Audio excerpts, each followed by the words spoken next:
Yes, I've reduced it. If I don't, just a second, please. Let me just settle down, please.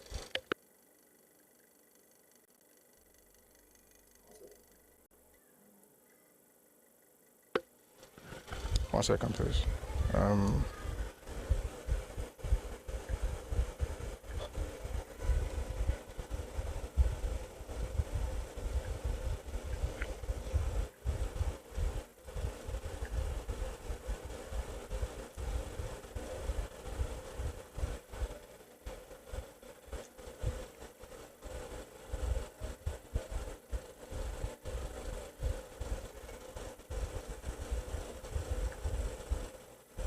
Okay, YouTube is back.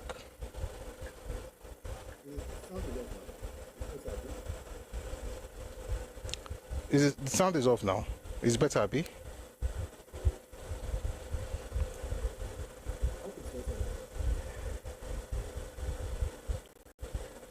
I hope it's better now. It's not getting in the way of your. It should be better now, by the way, because I've done something about it. But thank you. Actually, all right. One more news report, and then we can move a little bit. Not that. Dear Tobe, thank you. Don't worry.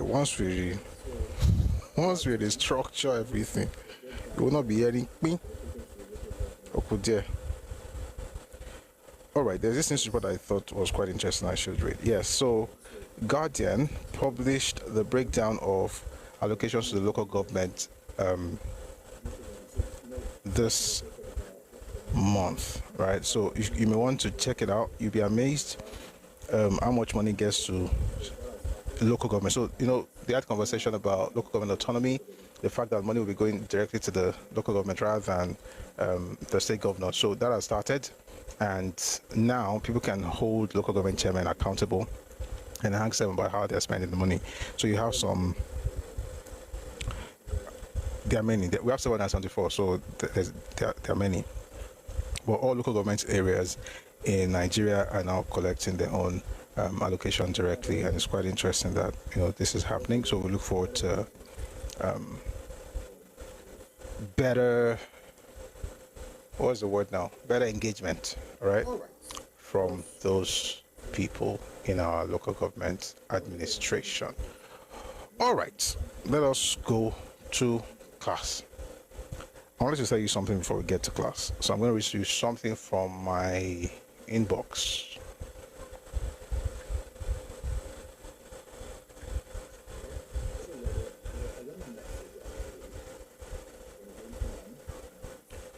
All right, got a letter. Well, I got a message actually from a gentleman, and I find it quite interesting that he sent this, and I actually do appreciate it a lot. But let me read to you so you understand where I'm coming from. Give me a second. What we did on YouTube now, I think is affecting another platform. Okay.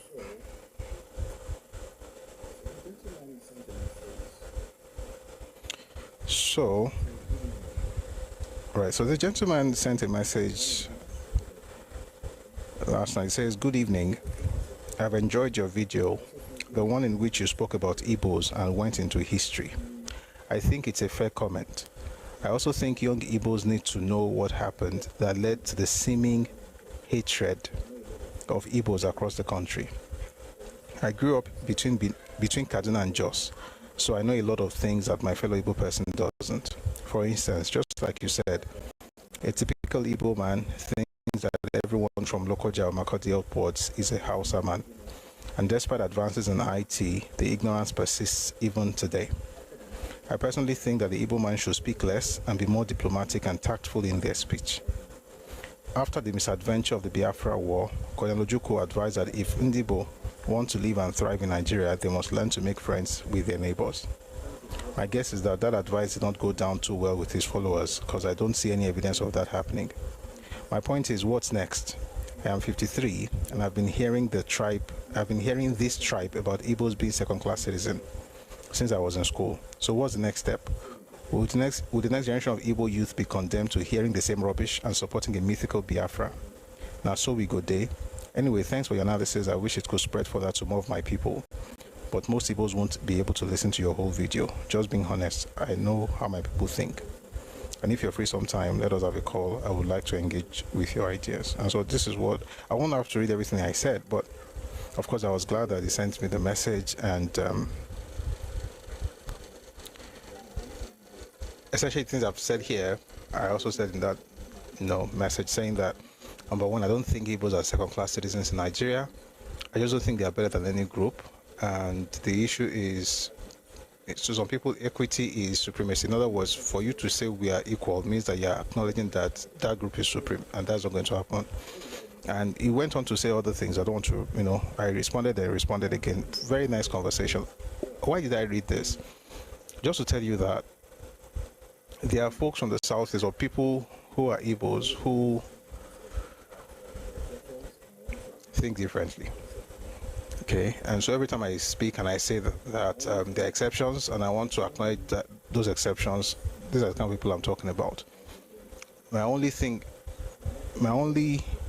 grouse with folks like this is that they don't speak up. And I mentioned it there, of course, respectfully. I said,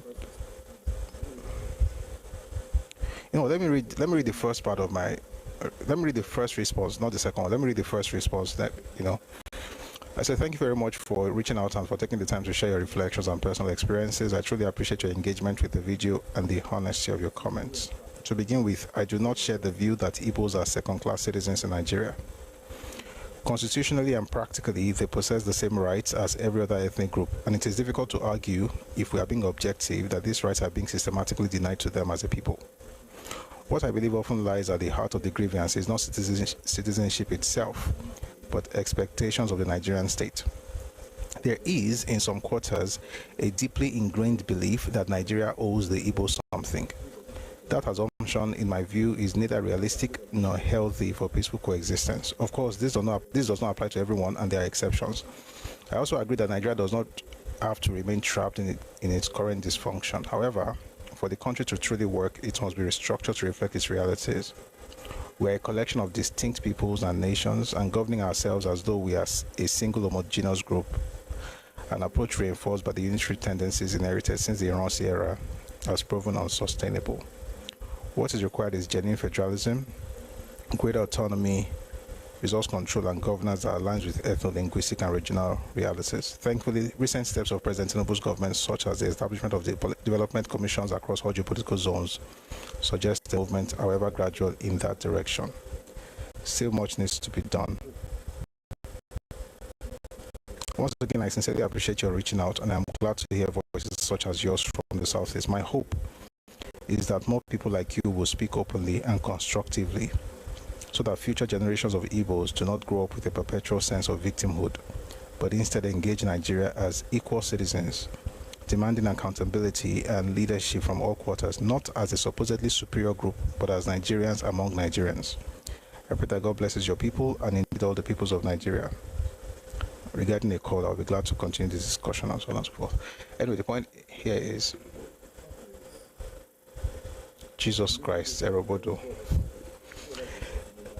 The point is, I'm reading this because of what we're about to discuss today. Because what we're about to discuss today is actually very emotional and quite explosive.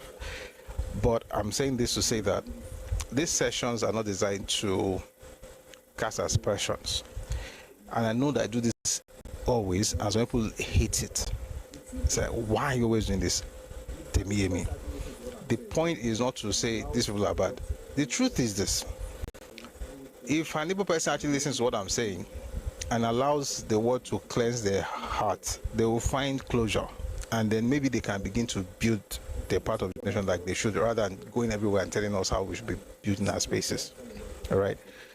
I think it's important for us to all hear these things, and some will hear, some will not hear. That's okay. But like I always say, my primary constituency, Jesus Christ. Guys, if you're on TikTok, please look in the comment section. This is what Ojukwu said that got your parents killed, and you're still writing it in the comment section. She, what kind of thing is this? How are you like this?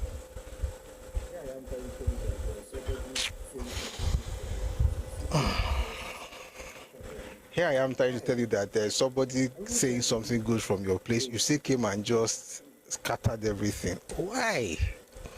I'm even trying to give grace. Jesus is Lord. I mean, it doesn't really matter what I say. You'll be who you are, so it's okay. Where was I? You know what? Everything I want to say, don't even worry again. If you like, act anyhow. But let me finish my thought. My primary constituency is actually my people, and then other Nigerians. And the goal really is that if all of us, right, think a certain way, then we can get to the point where, you know, number one, people like Ibos are always writing funny things in the comment section.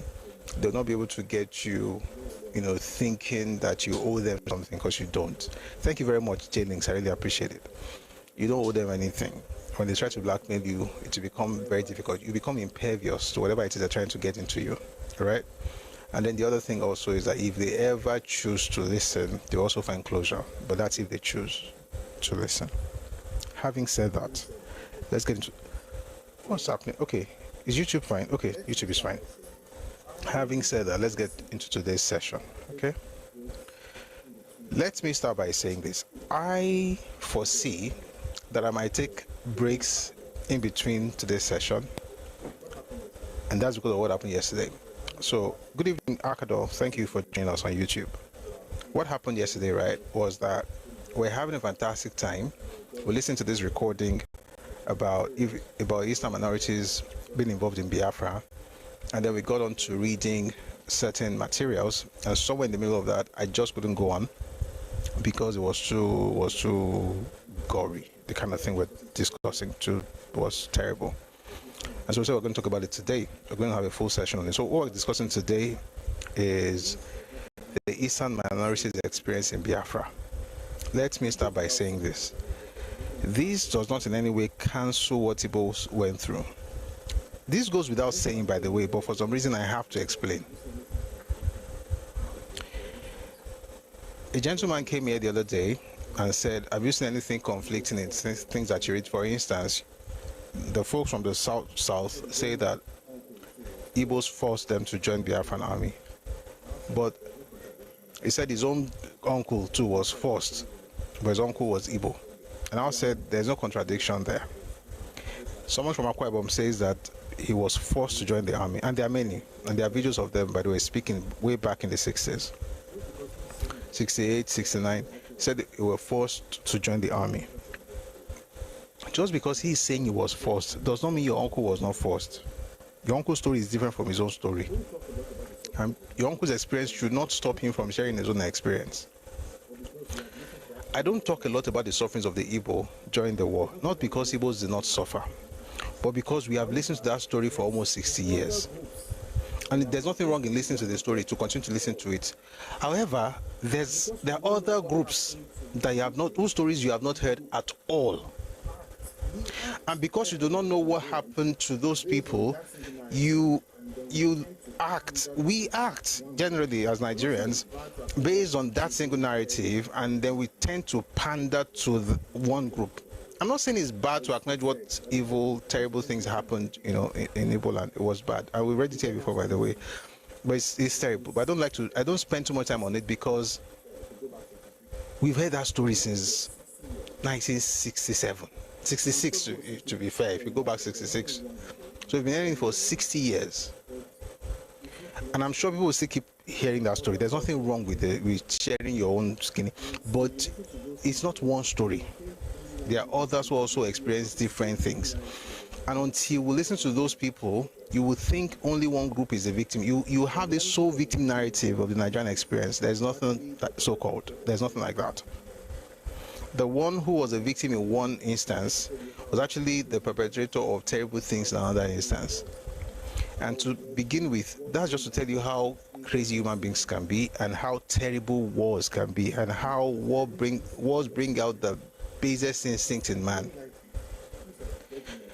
And as I read this, let me just say this. If you don't like it, please, I beg in the name of God, you can just step out. What Chibuzo wrote now it's predictive. I can tell what might come. If you hate what you're about to read, don't worry about it. It doesn't sound good to you, it's okay. You just go. If you write nonsense in the comment section, especially folks from the southeast, I might get angry. Listen, so all of us will listen to this one as well. So this is what we're going to do. We're going to read at least 3 books, especially because I know that a lot of people here today were not here yesterday. So this will help us to all, have the same understanding of what happened. So what I'm about to read now essentially talks about, like a snippet. This is not everything, to be clear, but gives an idea what happened in the eastern region. Now, why do we keep saying this? Because there's this thing where when we start talking, somebody comes along from time to time, tells you Biafra is one, old eastern region is one. And I've said several times, God did not create eastern region. You did not even create it. You didn't have enough. You didn't create it. The British created it. They created it They created the Eastern Province in 1939, Eastern Region in 1947, and that region ceased to exist in 1967.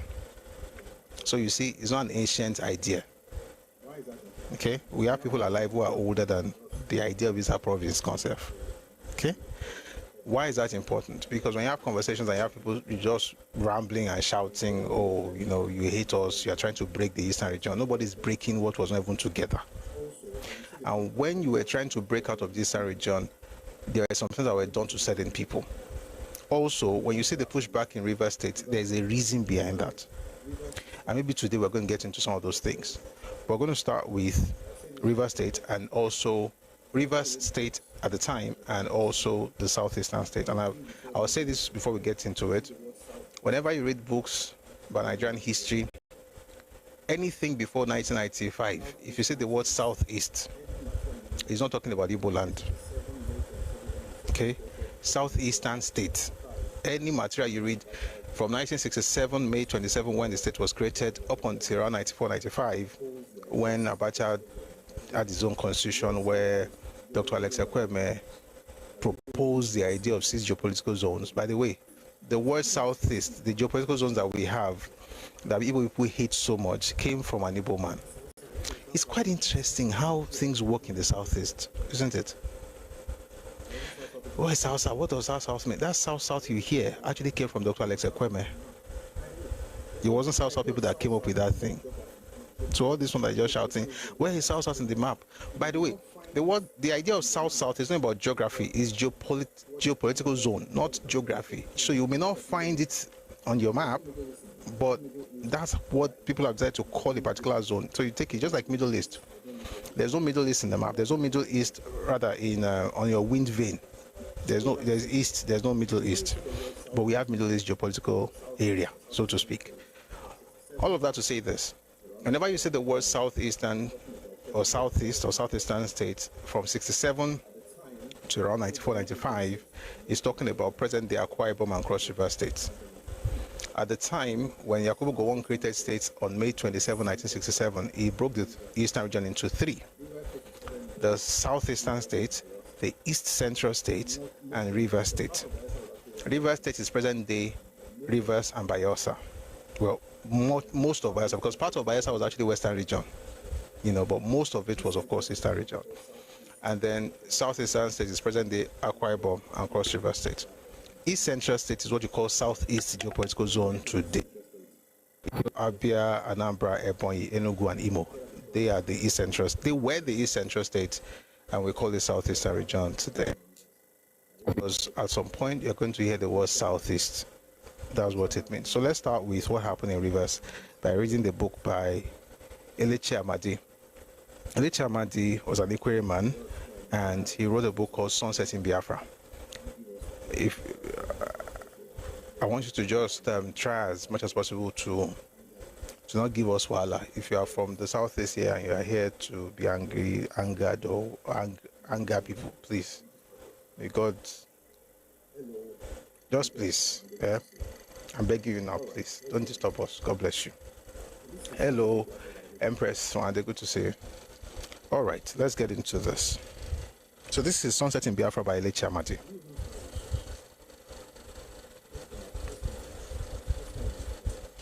Should we even start with this? Let's come to this later. Let's start with let's start what happened with their land before we start talking about the violence.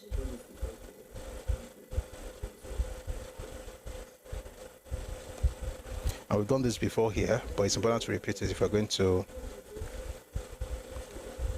put things together. Thank you, moderator Empress.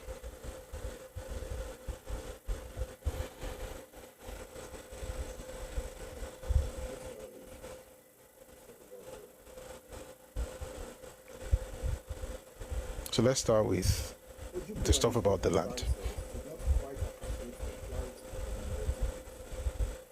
Ojukwu and his top advisors did not quite appreciate the plight of the minority groups. If they did not show it. Having proclaimed their Biafra, they ignored or underestimated the fears of the minorities. These fears were fed daily by cruel arrests and detentions. Gradually, even those of the minority groups who had lost relations and property in the north came to feel that their salvation lay in a united Nigeria. A popular saying among the less, I'll take that slowly. A popular saying among the less intelligent Ibos was, "This is Biafra land." To them, the proclamation of independence meant the communal ownership of land, a highly prized thing in Igbo land. In my village, Ibos who had been living among us peacefully for years suddenly became aggressive and tyrannical. They would walk into private property and harvest plantains, oranges, and pawpaws in spite of protests from the owners. "This is Biafra land," was all they said. A palm cutter who had hitherto been exploiting my family's palm plantation for a rental refused to pay any more rent soon after the proclamation of secession. This was before the war started, though. Biafra was proclaimed on 30th May 1967. The war started on July 6, 1967. What was more, he walked fearlessly onto my family land and cleared a considerable chunk of it for farming purposes. When I confronted him, all he said was, "This is Biafra land." I could go to court if I liked, he advised. It was unthinkable. At this time, the customary courts were corrupt and scandalously inefficient. Further, they were handicapped by a racket which they could do nothing about. If a defendant felt he had no leg to stand on, all he needed to do was to ask for a transfer of the case to the magistrate court in Port Harcourt. He would then race to Port Harcourt and quote-unquote see the man who handled the transfers. The application would then be buried underneath a pyramid of files. The plaintiff at the customary court The plaintiff at the customary court end might then wait for years without getting a hearing. The customary court would tell him, and quite rightly, that they were waiting to hear from the higher court. This practice was particularly successful in land matters, because while a case was hanging fire, a land grabber could plant crops and harvest them. In fact, it was rumored that this was a carefully worked out device to do the natives out of their land. This was probably untrue, but in the circumstances, it was difficult not to believe. I watched helplessly as the trespasser bit deeper and deeper into our land, planting as he went. The particular piece of land in question did not matter very much. In fact, if the man had come in the usual way to ask for it, he would have got it without any trouble. As it was, he was deliberately carrying out an experiment, which, if successful, would have great consequences for all landowners. Was to put up a very bold front. With luck, the man might be frightened. I'll take that again. With luck, the man might be frightened off. If, as often happened, he invited his tribesmen to help him, then I would just have to give up the unequal struggle.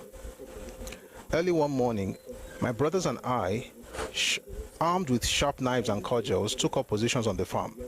I conspicuously parked my battered Volkswagen by the roadside. By midday, nobody had appeared. We went home. We did this for a week without anyone showing up. Eventually, the farm was overrun with weeds. I had won a victory, but I knew it was a Pyrrhic victory. I was branded a saboteur, and many damning reports about me were sent to the militia, the civil defense, and the army headquarters in Port Harcourt and Omaya, the new rebel capital. I had never felt so trapped in my life. About this time, December 1967, my village was engaged in its annual fishing spree in Balam, a series of freshwater ponds very rich in fish. The Ibos living in our midst insisted on fishing. It is Biafra fish, they said. We resisted, knowing full well the possible repercussions. We were defeated. Secessionist soldiers were posted along the path to the ponds. As the fishermen emerged, they were made to surrender their catch at gunpoint. The villagers reacted splendidly. They did not panic or fight back. They were prepared, they said, to provide the soldiers with fish, so long as they, the owners of the pond, did the fishing. For days, the soldiers carted off baskets of fish for nothing. In the end, their consciences stung them. They grew ashamed and relented, and so what with rice and fish stew, we kept up the spirit of Christmas in spite of the tensions of war.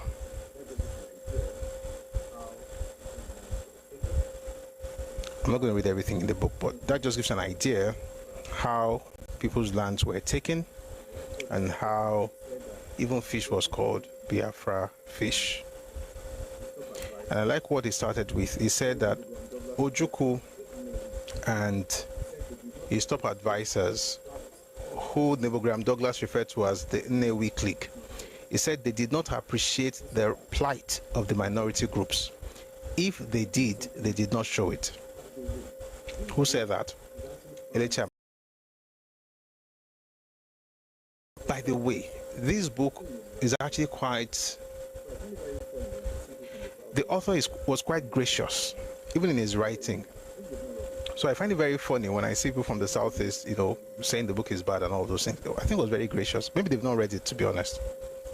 If a book doesn't praise Ibos or say that they are victims of everybody, then that book is terrible as far as they're concerned. But generally speaking, I think it was very gracious. It sounded like somebody who had healed from the terrible thing that happened, and I think it's a good example for all of us. But let's read on. By the way, thank you very much, MDA on YouTube. Thank you. If you're on YouTube, please like and subscribe. Thank you very much. All right, so you've heard about the Biafra land and Biafra fish. Now let's go on to what happened close to Port Harcourt.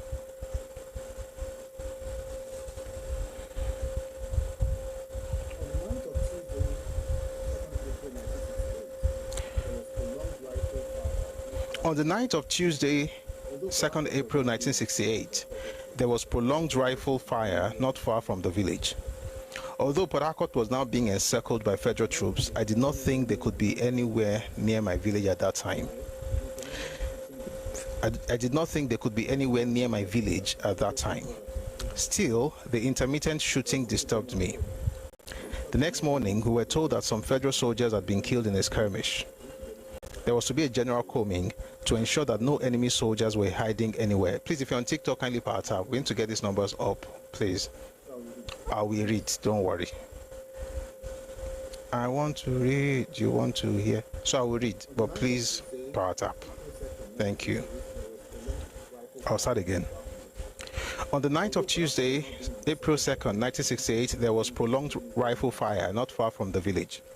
Although Port Harcourt was now being encircled by federal troops, I did not think they could be anywhere near my village at that time. Still, the intermittent shooting disturbed me. The next morning, we were told that some federal soldiers had been killed in a skirmish. There was to be a general combing to ensure that no enemy soldiers were hiding anywhere.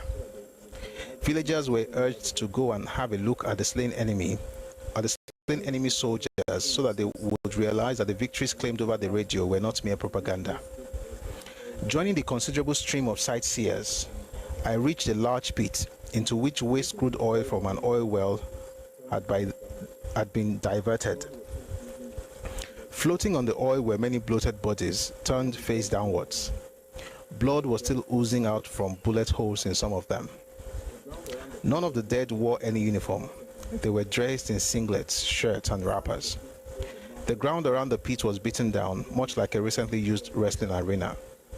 The sides of the pit bore the marks of hands and feet that had vainly tried to claw their way out. For a while, I gazed tongue-tied at the sickening sight. Then I began to count the bodies. I stopped at 160 and guessed that there must have been at least 200 bodies. Who were these men who went to war in wrappers? The next day, the secessionist radio announced that a waterborne attack on Port Harcourt had been repulsed and that the enemy had suffered heavy casualties. Then the truth came out. The victims were in fact natives of a riverine village. They had been carted away and slain 30 miles from their home on the pretext that they were aiding the enemy. The message was clear. No one was safe. Anyone not in sympathy with the rebel cause could be carried away, shot in cold blood, and labeled a federal soldier. There was a regular picnic at the scene of the massacre. Thousands of sightseers traveled down from Port Harcourt and elsewhere to have a look at the corpses. A man who had escaped was later combed out. Dry leaves clung tenaciously all over his oily body. He looked like a Papageno, the birdman in Mozart's magic flute. As he tried to make a statement, the hapless man was silenced and led away. After 3 days, the bodies began to stink terribly. I lodged a complaint with the health authorities, and a bulldozer was dispatched to fill in the pit of death. For me, this incident was easily the most harrowing in the entire war. It brought out the horrors of war in their full nakedness. From that point onwards, the life of anyone who openly opposed the secessionists was not worth much.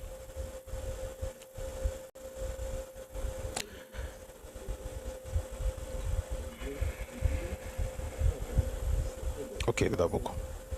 Uyo, in Uyo, Ikorekpene, Okpobo, Oji River, with its power station, Oka, and Onitsha had been captured by federal troops. The secessionists were in an angry and dangerous mood. They no longer bothered to give reasons for arrests. Suspects were bundled into jail, and that was it. By this time, my clansmen, Chief E.J.A. Oriji and Mr. Nwanodi, were being held in detention. A manhunt for Dr. Obiwali, a former lecturer at Nsukka University, was going on. The fugitive fled from farm to farm, eating whatever he could find. Occasionally, he slipped back into the village for a solid meal. On one of these ventures, he came face to face with rebel soldiers. Fortunately, they did not recognize him. He told them he was Dr. Wali's brother and played the part so well that the soldiers were fooled. As soon as they left, he disappeared into the nearest bush. Meanwhile, orders had been given for my arrest. On several occasions, my brother-in-law, while driving my car, was stopped and questioned about me. Once, he was actually arrested. As he was being taken away, he was identified and then released. The idea of hiding in the bush had no appeal for me. The strangers in my village knew the forest very well and would soon call me out, dead or alive. I chose Port Harcourt instead. In the day I lay low, I never slept in the same place for 2 consecutive nights. However, it soon became clear that my arrest was a matter of time. I decided to pay a visit to Asa and give final instructions to my houseboy. I would also seize the chance to secure some important manuscripts. On 8th April, when I got to Asa, a letter was waiting for me. It read, "Dear Captain, I am sure you do not know me. I am a Ghanaian staying with Mr. Petgrave, an expatriate. I have an important message which is too confidential to be written down. Call at number 8 Mbono Street, Port Harcourt, as soon as you can. Blankson." I stared at the scrap of paper for some time. A trap, I wondered. "Who gave you this?" "One man, sir," my boy said. "Soldier?" "No, sir." "He come with car?" Yes, sir." "He come with another person?" "Come." On making inquiries from the teacher who lived nearest to me, I found the car had been a Morris Mini Minor. If this man was an expatriate, he probably had a letter or a message from my publishers in London. But why the secrecy? Or was he a Biafran intelligence officer? The possibility was very strong. I changed my clothes, packed a shirt and a pair of trousers as spares. Life was very uncertain these days and drove back from Asa back to Port Harcourt. As I made the 23-mile journey, my mind was in a whirl. Obigbo was the first checkpoint. It was easy enough and amiable if tired schoolmistress in a pair of khaki trousers smiled me on. 10 miles from Port Harcourt at the Eleme Road Junction, I joined a long queue of cars waiting to be searched. I was so far behind I could not see the men at the checkpoint. "Elechi, hello." I turned around and saw a good friend of mine. Intimate as we were, I had to watch what I said. There were too many people in detention for careless talk and rumor mongering. In quotes. This queue is not very short, I said, grinning. This is nothing. You could go to Aba, he said. I suppose there's no other way. Security, you know. I said evenly, rubbish. The men do not even search thoroughly. Shh. What's that? Be careful. Nonsense. Look, Elechi, I am fed up with all this. A 40-mile trip on this good road now takes 3 hours. I had, of course, sworn not to be drawn into discussions by people who talked like this, but who had inbuilt tape recorders that had the uncanny ability of scrambling and reassembling conversations in the most damning manner. I shut up. I knew what detention meant. I crawled to the checkpoint eventually. The sweating searchers seemed to have a terrible capacity for hard work.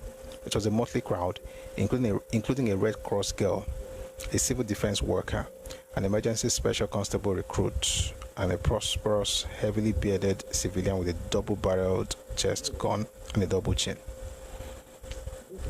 Let's move away from this story. You know what? I don't want to make it about this book. Okay, I don't want to talk about his experience alone, but he was eventually caught, by the way. He was caught later. For instance, let me read some parts to you. I will just read some parts. When they were asking him questions.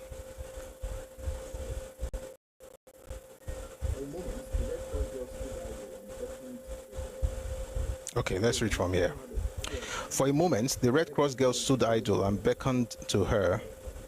By the way, the man who was heavily bearded with a double-barreled shotgun and a double chin, his huge waist was graced with beautiful plastic ammunition pouches filled with cartridges, so he was armed.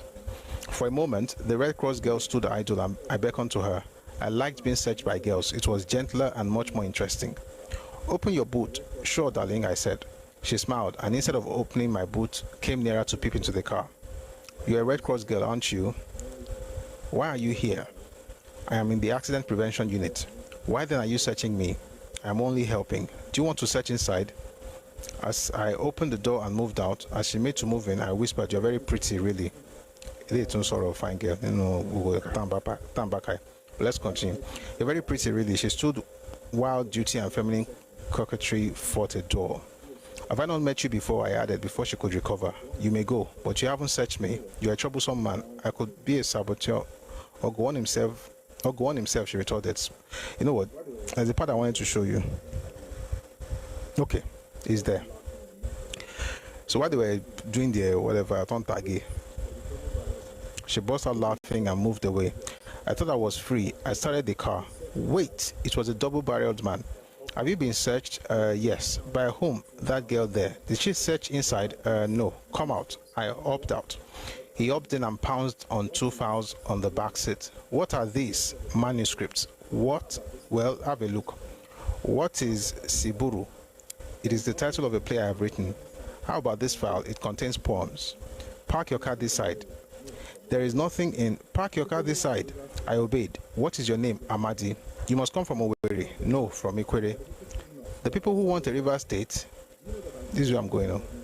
The people who want a river state, you are the people killing us. You are all saboteurs. Do you know that an Ikwere man is the administrator of Port Harcourt province? Are you his brother?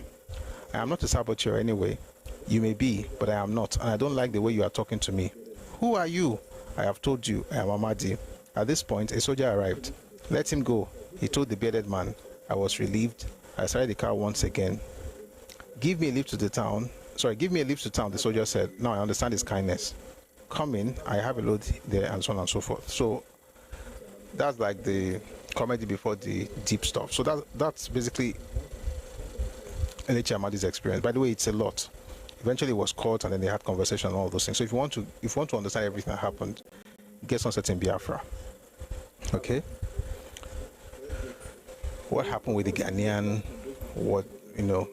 that's not today's topic, okay? So let's go to, what we've learned from this.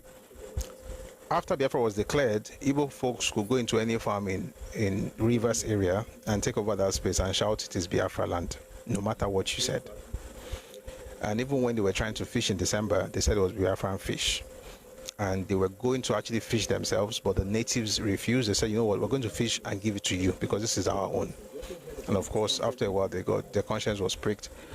Anyway, the point is, so we've heard about those things. We also heard about the 200 people whose bodies were floating in the oil pit near Port Harcourt, and that Radio Biafra told everybody that those people were actually Nigerian soldiers, right? And that they had killed them, and things like that, only for natives to discover that these people had wrappers and singlets on.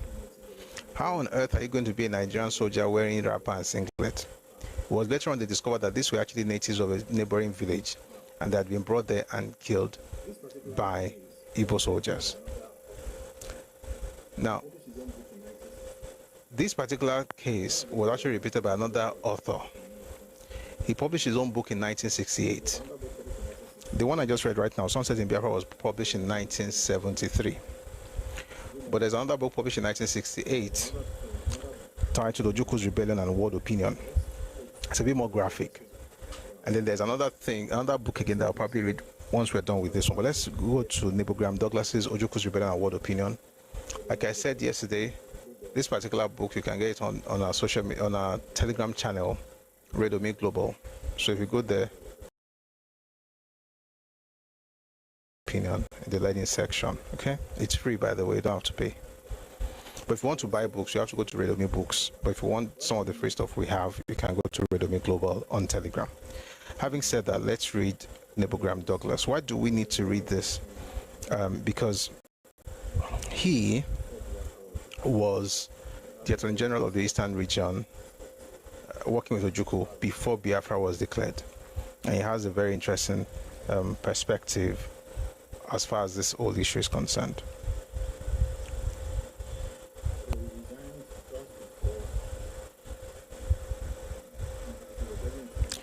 By the way, he resigned just before, as they were getting into this whole war thing, he just resigned. He couldn't be bothered. And I think he did the right thing, by the way, because he didn't believe in that nonsense they were doing.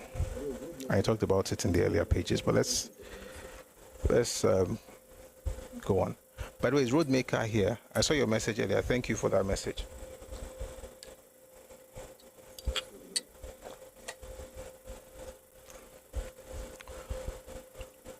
Let's read here.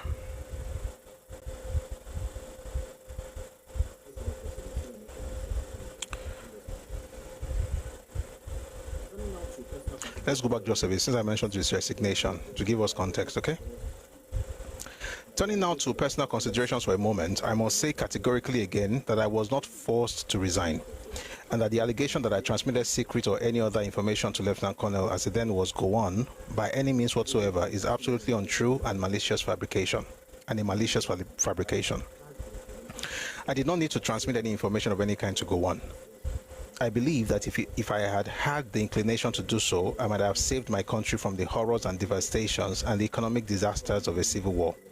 For then General Gowon, as he is now, would not have waited for the disillusionment following the Munich that was Aburi before taking his final position on the crisis. I might have been impelled to strike a decisive blow that could take the East unawares and unprepared. I wish he did, by the way. And the ensuing conflict might not have attained the civil war proportions which have caused so much regret to the country as a whole and to the world. If I was inclined to say anything, my audience would probably have been the people of the former Eastern region, or Eastern Nigeria. It is they I would have warned against the emergence of a totalitarian dictatorship and of the appearance of the political... I'll take that slowly, please. If I was inclined to say anything, my audience would probably have been the people of... If I was inclined to say anything, my audience would probably have been the people of the former Eastern Nigeria. It is they I would have warned against the emergence of a totalitarian dictatorship and of the appearance on the political horizon of a one-clan hegemony. This was the same man who talked about the Newe clique and the fact that this whole thing was about one ethnicity, but he called it a one-clan hegemony. It is they too I would have warned that sooner or later they would be dragged into a civil war which they could not hope to win. What results I might have achieved I cannot say, but I believe that if a few Igbo men had, in the light of the true position, had the courage of standing up for the true interests of the people as a whole, rather than for the gratification of the ego of one man, and the consolidation of the personal and selfish positions of a few accomplices, the people as a whole might have awakened to a rational appraisal of the situation and not allow themselves to be led by the nose down a dangerous cliff. And then Ojukwu and his clique denied the ostensible support of the masses, which the stage-managed demonstrations purported, might have thought twice before taking the leap. It has been nearly 2 years since my resignation. In the intervening period, we have witnessed a bold step consisting in the announcement of the birth of the Republic of Biafra, and we have all been plagued by the horrors of an avoidable civil war, in the throes of which we still are.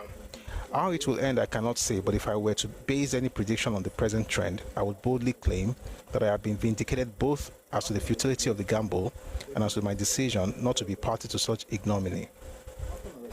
After my resignation, we're getting to this stuff, all of that was introduction. After my resignation, I was forced into virtual retirement in my hometown. And from there, I watched with apprehension the fast deteriorating national situation, and in course of time, the outbreak of hostilities.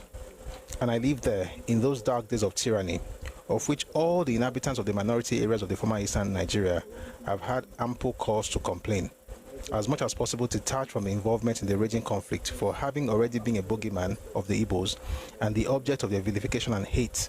I thought that passiveness was my best policy, but I would not be left alone. Now we get into what really happened. On February 24, 1968, pursuant to an address delivered by a civil commissioner in the quote-unquote government of Biafra to the people of Port Harcourt, and to a plan for the systematic extermination of all the notable peoples of rivers and southeastern states origin, in and around Port Harcourt, drawn up by some well-known Igbo professionals and businessmen. As a first step, the buildings and other properties of some 12 rivers people and one southeasterner in Port Harcourt were destroyed by mobs of Igbo demonstrators, in most cases by burning. As might be expected, mine led the rest. 2 of my buildings, one of them my residence in the city with all their contents, including my entire law library, office equipment, a variety of documents, furniture, a motor car, and various items of personal charters were destroyed. The reason? Every riversman or southeasterner was ipso facto a saboteur, and yet we were all supposed to be fellow Biafrans. Then on the following day, I was arrested at Abonema. So that part, I think we explained that yesterday, so I'm not going to spend too much time on it. Rivers, southeastern people, so Akwa Ibom Cross River, Rivers by Elsa, they burned their buildings, right? 12 of them. So you begin to understand why they also reacted the way they reacted later, but let's continue. Then on the following day, I was arrested at Abonema and taken to Port Harcourt, to which in the first instance my movements were thereupon restricted. Then subsequently I was detained in what had become an army camp. To be a prisoner, if only for a day, is not a pleasant experience, and circumstances, blah blah blah. Let's just move away from this thing. Let's move to where he met Ojukwu. My first meeting with Ojukwu in these circumstances took place on Wednesday, April 3, 1968 at Umuahia. Why Umuahia? Because Umuahia was the new capital of the new rebel capital after Enugu was taken by the federal government or by the Nigerian army. My first meeting with Ojukwu in these circumstances took place on Wednesday, April 3, 1968 at Umuahia, and according to the provincial administrator Degema, who arranged it, its purpose was the effecting of a rapprochement between His Excellency and me. His Excellency appeared to welcome the opportunity of seeing me again, and after acknowledging the obvious fact that the Rivers people were not behind his rebellion, that is in these words, quote, this is what Ojukwu said to him: I know that I have not been accepted by the Rivers people. I know that I have not made my influence really felt in that area. He appealed to me to do everything that lay in my power to win the Rivers people over to his side. I was too surprised to offer any definite help, even though I had much for which to be grateful to him, and that is that he had prefaced his short speech with an observation which cleared my name of all the malicious allegations of treachery and sabotage. In my case, he said, it was disagreement and not subversion. When we left him, I did so with a mandate for wooing the Rivers people for him, but I need only say here that nothing came out of that meeting. Anyway, again, we talked about this yesterday, that the idea that Eastern minorities were part of that stuff, I mean, there were individuals who were part of it, but as a collective, they did not care for Biafra. They wanted their own state. They had been clamoring for their states since the 1940s. They became very loud in 1955. They were not about to become part of Biafra. They wanted their state. And what happened, and what some people said about they having their state, number one, you hear it from Alechi Amadi, where that guy said that you are one of those people who want a state. But it didn't really go deep. By the time we get to the third book, you see what one of the Igbo administrators said to folks in Calabar what they would do before they got a state of their own. So they wanted to be away from the Ibos, wanted to have their own space, just like the people in Southern Cameroon had broken out of Nigeria because of the treatment they got from the Ibos, the 1940s and 1950s. Anyway, in this particular case, it's very clear that the Rivers people did not support Ojukwu, and in the middle of the war, this was in April 1968, Ojukwu was telling Nebogram Douglas to help woo his people to support the cause.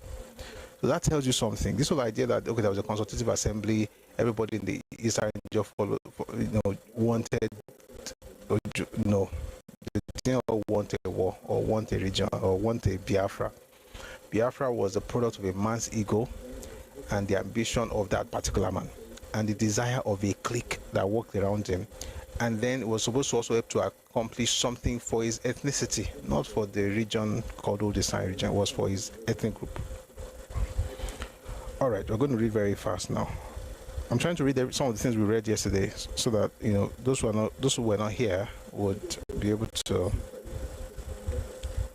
be up to date. A few days later, this is, by the way, this is the Nebogram Douglas, former Attorney General of the Eastern Region. A few days later, I was physically detained in the army camp, in which for some weeks I had a sepulchre for a home. Then on Saturday, May 4, 1968, I was taken up to see Ojukwu again at Umaya. This time taken there by 2 armed policemen, as if I were a dangerous criminal. This second meeting, the purpose of which was for the head of state of the Republic of Biafra and commander-in-chief of the Biafran Armed Forces to pronounce his verdict on me, was less dramatic, but more revealing than the former. On the case before him, his verdict was that all the allegations against me, which had been the reason for my detention, had not been substantiated, and that he had ordered that I be released. He then reiterated his earlier statement: disagreement, yes; subversion, no. And he went on once again to appeal to me to do everything possible to get the Rivers people to support him. That was my chance, and I took the opportunity of reminding him that I had warned him of the probable consequences of his intended course. But tell that slowly. That was my chance, and I took the opportunity of reminding him that I had warned him of the probable consequences of his intended course of action, and that it did appear that I had been proved right by events. I then went on to say a few words about marshalling the support of the Rivers people for him. Please, on TikTok, let's not stop our tapping. Please, power tap, let's share the live. Click on the heart icon, drop a gift. Let's push the live to the FYP together, please. I'm sure you're enjoying the reading, but please, let's keep the live going. Thank you. So he said, last thing, he says here, I then went on to say a few words about marshalling the support of the Rivers people for him. And in this respect, I was blunt in laying bare before him the atrocities which his soldiers and other agents had consistently perpetrated upon the innocent, defenseless people of the Rivers area, as a result of which the people had, if anything, become bitter towards his regime. I mentioned a few of the atrocities of which I was personally aware, highlighting them with the public execution without trial of 2 persons, accused of taking food to federal troops somewhere in the creeks at Abonema on Sunday, March 31, 1968.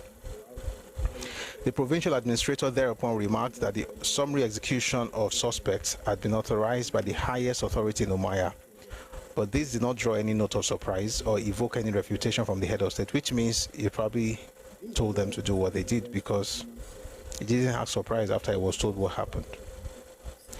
Being aware of his indifference to human suffering, I was not altogether surprised by the complete absence of disavowal on the part of Ojukwu when I was cataloguing the atrocities.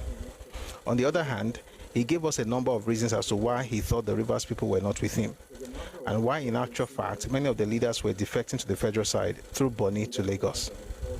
It was a matter of quote-unquote simple arithmetic, he said, and having regard to the fact that the odds were in Gowon's favor rather than in his, they are chosen to go on Gowon's side rather than his. On this occasion, I noticed once more something which to me is admirable in Ojukwo's personality, and that is his forthrightness in interpreting himself to people. I might have said it earlier that Ojukwu had, during my short period of acquaintance with him, left me no doubt as to his political ambition. I would defend him against any accusation that he is spring of his secession. The truth, rather, is that he paraded his ambition before them, although at the same time he pretended would ultimately inure to their benefit. If they pretend not to, if they pretend not to have understood him, they must blame their misconceptions not upon him entirely, but on a natural group tendency not to examine, criticize, or query, or else they must acknowledge their self-deception. What it's saying basically, what it's saying here is that you can't say you did not know that Ojukwu was doing this because of his ambition. And if you claim that you did not know, it's because you were deceiving yourself. That's what he's saying basically. That everybody knew that he was trying to build an empire for himself. It was just that he was pretending as though building that thing would somehow benefit the people. But the entire thing was for him. And maybe when we talk about what happened in 66, I'll say this again, I'll go in depth, that the idea for Biafra was not a response to the killings of the Ibos. And if I say it, you probably curse me out, that's okay, but that's the truth.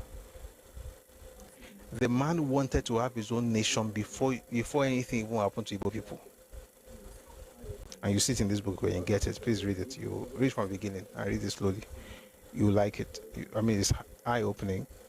There are other books, by the way. If you read A Struggle for Secession by N.U. Akpan, it also mentions some things that tells you this was about ambition. It's nothing about, it had nothing to do with the people. He didn't even care for the people at all. Because if he cared for them, he would not be watching them die and taking pictures instead of feeding them with food that was available. But that's story for another day. Let's continue. So too was it on this occasion. In his assessment of the general war situation, he virtually admitted to us that he had lost the war, but was at any rate trusting to some miracle which might yet bring about a reversal of fortunes. Of miracles which had already taken place in some of the theaters of conflict, he mentioned a few. And then apparently to impress upon me that in spite of the reverses consistently suffered on the battlefield, the hope of final victory was not lost, and that it might not be futile for the Rivers people to turn to follow him, even at such a time. He went on to tell us the current basis of his hope of sustaining the rebellion. That was some fortnight after his regime was accorded diplomatic recognition by the Republic of Tanzania. Upon this diplomatic quote-unquote breakthrough, now consisted his hope of victory. And he went on to say that he had been promised recognition by some 4 other nations not named, the recognition of which was on the string, and that in the event of Port Harcourt not being lost to the federal troops within the following fortnight or so, 8 other nations also not named would follow. On the strength of these promises, he went on, he had been advised by the heads of state concerned not to give in but to try to hold out. And if he did, they would have had sufficient evidence of resistance and the will not to get reconciled with the federal government, upon which to found justification for the decisions to recognize his regime. I'm going to move on very quickly to what really happened to the minorities, which is our topic for today.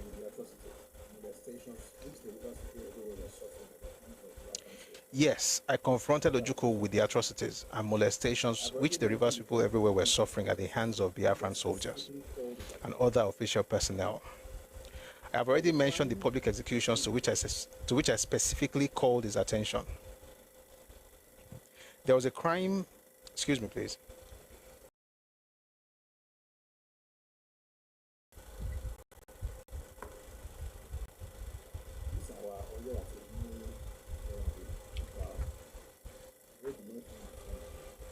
This is our oil that is moving in January. Oga. Oil did not move in December. So it says, I have already mentioned the public executions to which I specifically called his attention. That was a crime against the people as heinous in quality as it was barbarous in mode of accomplishment. Now we're about to get into it. At about 9 o'clock in the morning of Sunday, March 31, 1968, the head of the rebel army at Degema, a lieutenant colonel, quote-unquote, went over to Abonema from Degema with his firing squad, and with the 2 men condemned without trial, and without any opportunity of whatever of being heard, and without any opportunity whatsoever of being heard. There were in fact 3 originally, but on the way to Abonema, the 3rd man jumped into the river in a bid to escape to freedom and justice, but was shot at immediately, and his was a watery grave. Then, having arrived at Abonema, his lieutenants and men went into all the churches in town and drove there out the congregations who had already assembled for morning service, and sent them to the market square to see what example was going to be made of quote-unquote enemies of the state. Biafra, he said, was a Christian country, but state security took precedence over Christian principles. And so a crowd of some 10,000, including the very old and the very young, having gathered in the marketplace, he produced the two condemned men. He produced the two condemned men, accused them of having taken food to Nigerian soldiers somewhere in the swamps, not very far from Abonema, and notwithstanding their protestation of innocence, ordered his firing squad to open fire on them at once, and so they died. And then he went on to say that no longer did the government of Biafra require the cooperation of the people of Abonema, that on the slightest suspicion, future culprits were going to be dealt with similarly. To the people residing in Abonema or in the Abonema and Degema area, the said public executions were only a public display of deliberate practices which had been going on at Degema, the divisional headquarters, under cover of darkness for a long time, of which they were already aware. Languishing in the army cells there, as in other places throughout the so-called Ibo Outland, were hundreds of rivers men and women, arrested and detained for no other reason than that they were not Ibos, or that they had not come out in open support of Biafra, even though they might not have been accused of anything savoring of subversion or sabotage. Then, under the aforesaid Lieutenant Colonel,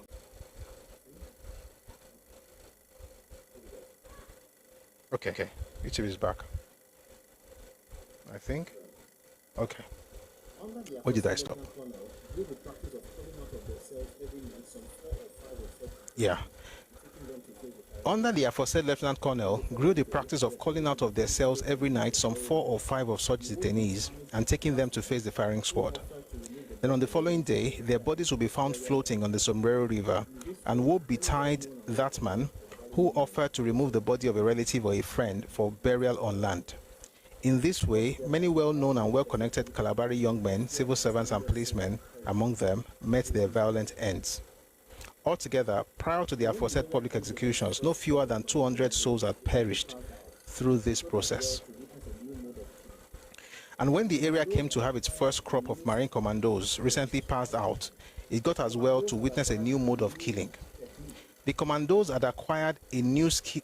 I'll take it again. 1 second, please. The commandos had acquired a new technique. This lettering is small, very tiny. Number. The commandos had acquired new techniques of killing and learned some judo. In the detention cells in both the Gema and Abonema, they had living sparring objects upon which to try out their newly acquired skill, and the result was many more deaths of innocent and unprovoking rivers people. All the time, the rivers had offered gruesome real evidences of unmitigated genocide. Competing for places on them with the bodies of persons disposed of in the manners already described were those of poor innocent fish traders plying up and down the rivers and creeks of the river states in search of their daily bread in their traditional merchantmen.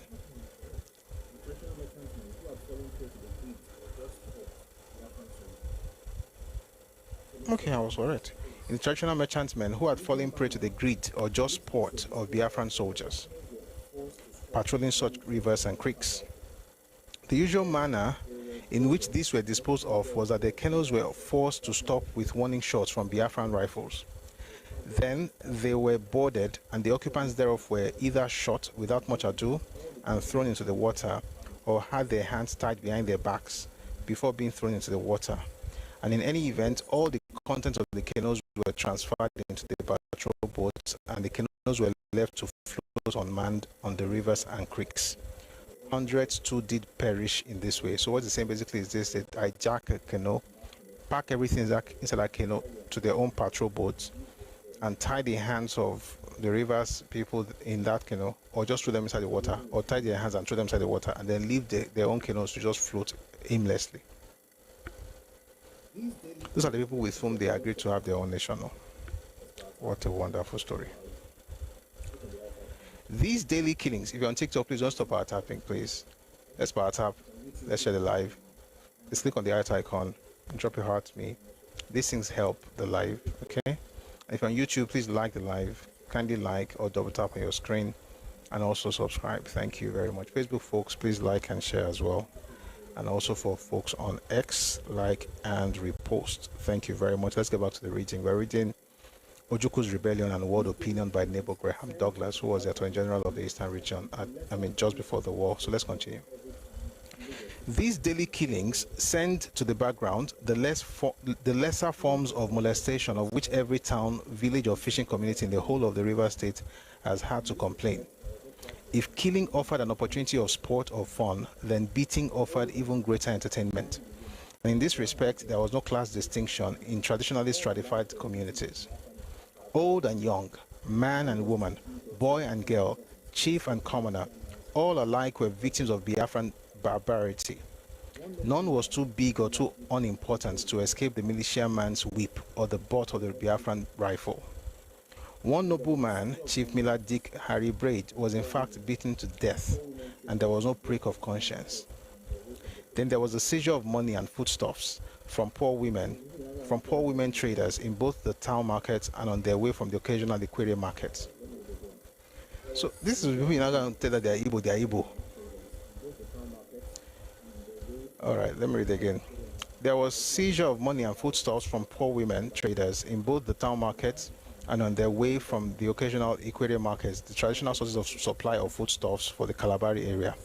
And from time to time, the army officers in complicity with the administrative officers mounted blockades of certain towns. Abonema suffered this fate on a number of occasions, so that the people were not allowed to go out to buy food or to fish and were left to starve. And if they complained, they were reminded of the economic blockade which the federal government had imposed upon the breakaway East, under the weight of which all Biafrans were writhing. Then too were the cases of arson of whole villages and other communities. In the Kalabari area, for instance, the villages of Elem Kalabari, the ancestral home of the Kalabari people, Elem Ifoko, Sema, to name just a few, and other communities of Erisekiri, Lelekiri, and more than 20 fishing settlements were burnt down by Biafran soldiers. And when their residents went home to their villages to seek other employment, they were followed there, arrested on one pretext or another, and taken away to detention camps or to face the firing squad. On Monday, 26 February 1968, well over 100 male persons from the villages of Angulama and Minama were removed from the said villages, taken first to Degema, where they were mercilessly beaten by a number of rebel soldiers and by the Lieutenant Colonel himself. Then removed to the detention cells in Rainbow Town, Port Harcourt, the site of the headquarters of the 52nd Brigade of the Biafran Army, from which they were, it was later revealed, led to face the firing squad. They were accused of being infiltrators from the Nigerian army, but heaven knows that they were poor, unsophisticated fishermen. Shortly thereafter, all the males from the age of about 12 years of the village of Kaladekema, a few miles from Degema station, were removed therefrom, first detained at Degema, and then taken to the Rebel Town Detention Center, from which subsequently many were taken to face the firing squad. Their sin: their village is well known for its strong Christian leanings and preoccupation. It used to be the site of a devoted, well-organized prayer group, whose head was a young woman, well respected for her powers of healing and vision. To the meeting place often resorted people from all over the Kalabari area and beyond, requiring special prayers and so on. Then sometime, word reached the notorious Lieutenant Colonel that the prayer group was not saying prayers for the success of Biafra in the raging war, but was in the habit of saying prayers for Nigeria. In consequence, the village was raided and everybody found therein arrested. Later, the women, including the leader of the band, were released after having been beaten up sufficiently, and the men were removed to Port Harcourt as already narrated. Eventually, the prayer house was set on fire, and they were enjoined not to hold prayer meetings any longer. In a similar manner, other prayer houses in the area had been closed, and Biafra is a Christian country. Apart from such atrocities as were matters of daily occurrence, there were the organized ones which took place in waves. I have already mentioned the cases of arson. Early in February 1968, two strategic villages on the New Calabar and Sombrero rivers, commanding approaches commanding the approaches to Abonema Degema from Boni, fell to federal troops. Soon, word went out that the majority of the troops who displaced the rebel soldiers therein were Rivers young men, predominantly Kalabari. As a reprisal, the towns in the area were to be punished. This is what both the provincial secretary Degema and the notorious Lieutenant Colonel told me a few days before I was arrested and taken away. As a result, the entire population of Bakana, one of the three principal towns of Kalabari, amounting to some 10,000 persons, was removed. They took 10,000 people out of their own ancestral land. They were removed. Okay, sorry, it says here, as a result, the entire population of Bakana, one of three principal towns of Kalabari, amounting to some 10,000 persons, was removed therefrom and sent to various places in the Igbo heartland, to such places as Umaya, Oweri, Abiriba, Ozuitem, and so on, where no provision was made for their housing and feeding. Some died in the process, and a number managed to find their way back to Port Harcourt area, where friendly Ikwere villagers found them accommodation. But all the men of military service age were taken away, and up to the liberation of the Port Harcourt and the Gema areas by federal troops, nothing had been heard of them. That was towards the end of February. At about the same time, a number of prominent chiefs and gentlemen were arrested and taken away from the towns of Buguma and Abonema, detained first at Degema and then at Port Harcourt, where a few were on earth grounds allowed to be taken on bail by close relatives on the one condition that they did not move out of Port Harcourt. Fortunately, such persons were physically liberated by federal troops when they took Port Harcourt. These were followed shortly after by the arrest and removal of about 100 of the leading male citizens of Abonema. These are now languishing in concentration camps in Umaya, Oweri, in some Mbise villages, and so on. Heaven knows how many of them are still alive. There can be no end to a catalogue of Biafran atrocities in the Rivers area. Those I have set out are those of which I have first-hand knowledge. Of some, I was an eyewitness. All this happened in the Kalabari area, but every other area in the River State has its own stories to narrate. At the time I was confronting Ojukwu with the atrocities, there must have been no fewer than 6,000 detainees from the River State in various concentration camps throughout Igbo land. And there were the innumerable thousands of Rivers people seeking refuge from the depredations of Ojukwu soldiers in various refugee camps in the Midwestern states, not to mention those who had been able to get to Lagos. From subsequent indications, I believe the number of Rivers detainees in Ojukwu's concentration camps has reached the 10,000 mark. After my own arrests and removal to Port Harcourt, I was kept under surveillance during the period preceding my actual physical detention. And during that period, like other Rivers people in Port Harcourt, I was shocked by news of the treatment of the River State villagers of Bolo and Ogo in Okrika clan and One in Eleme clan, or One in Eleme clan. All know about March 27, 1968, after what came to be known as the Battle of One. All the inhabitants of those three villages were taken to the Rainbow Town headquarters of the Biafran's 52nd Brigade in Port Harcourt. The men were separated from the women. What happened to the latter, I did not hear. Presumably, they were sent to refugee camps in Igbo land. The men, upwards of 300, I saw at Rainbow Town myself. They were detained there, accused of having offered facilities for military operations in the area to federal troops. But soon they became Hausa soldiers. These are the people that Leche Amadi was talking about. I'll connect the two very soon. Just stay with me. So they were detained, accused of having offered facilities for military operations in the area to federal troops. But soon they became quote-unquote Hausa soldiers. And before long, all Port Harcourt was talking about the Hausa soldiers whose bodies floating in a crude oil pit in an Ikwere village not far from the city had offered entertainment to credulous Igbo men and women in and around Port Harcourt. What did Leche Amadi say? It was an Ikwere village close to Port Harcourt, where he said they saw bodies of people wearing singlet and wrappers, and he counted 160, and there must have been 200. Well,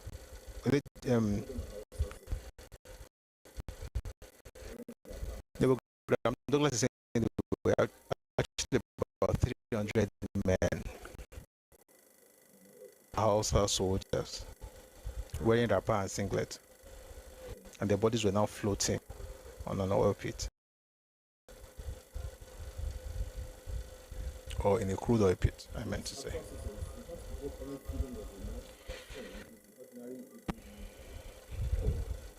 These atrocities did not evoke any feeling of remorse or shame in the ordinary Igbo man or woman.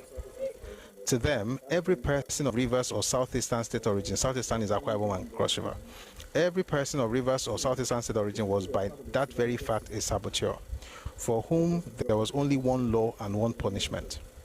True, these people were part of a tyrannical system, which was preoccupied with the suppression of a colonial revolt. But what in 1968 must evoke in every Nigerian, and indeed every African, a sense of profound shame is the pride. What in 1968 must evoke in every Nigerian, and indeed every African, a sense of profound shame, is the pride with which the ordinary Igbo man walked into an eating house or low-class restaurant in Port Harcourt and asked for, quote-unquote, win the war meat. Do you know what win the war meat is? That is the flesh of a slaughtered Rivers person or Southeasterner, and the equal pride with which the eating house owner offered him his ordered delicacy.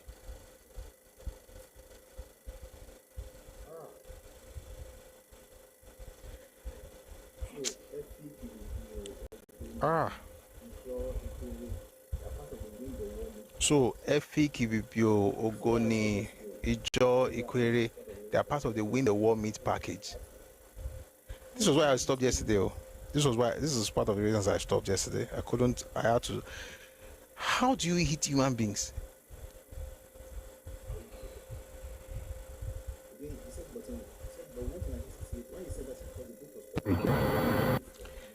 Again, he says, but what in 1968? Why he said that is because the book was published in 68 in the middle of the war.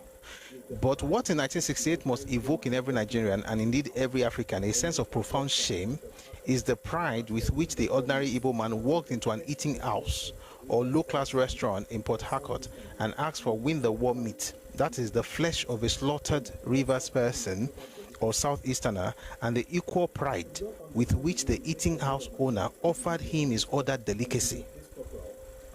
I could well understand the indignation of one of my guards, an Ibibio police corporal, during my detention when he refused to take his lunch one day because he had discovered in the soup what was unmistakably a human ear and pieces of meat of a kind that was not readily identifiable. He was the leader of the guard, so the others followed suit. They found ear in the pot of soup given to detainees.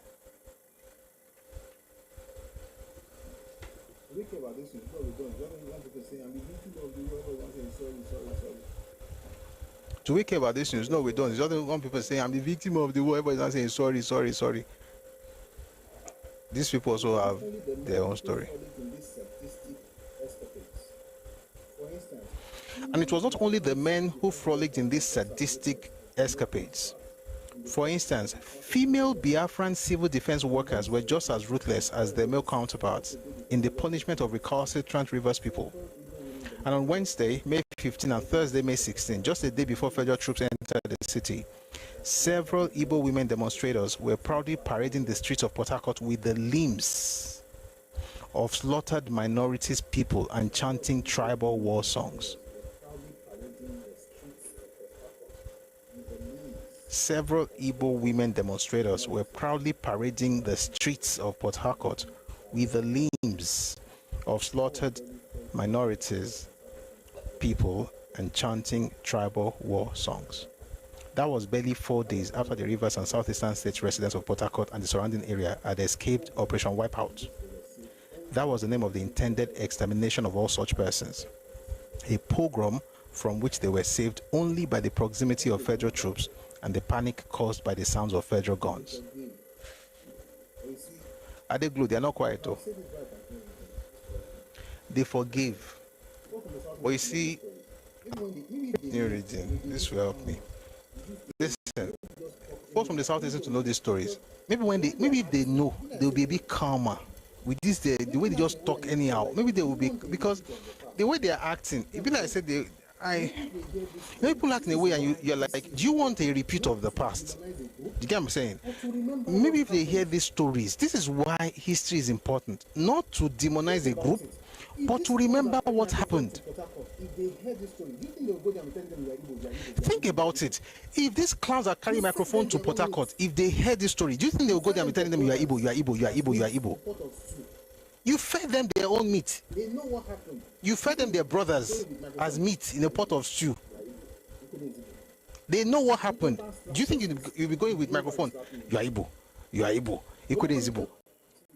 If you go up and slaps your face, you know why he's slapping you now. But don't put it. Jeez. 1 second, please.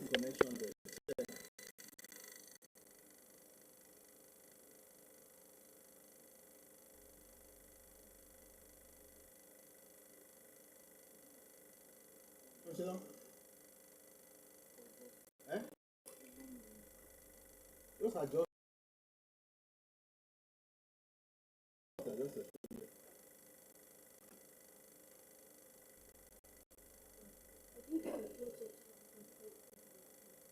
they plug something downstairs.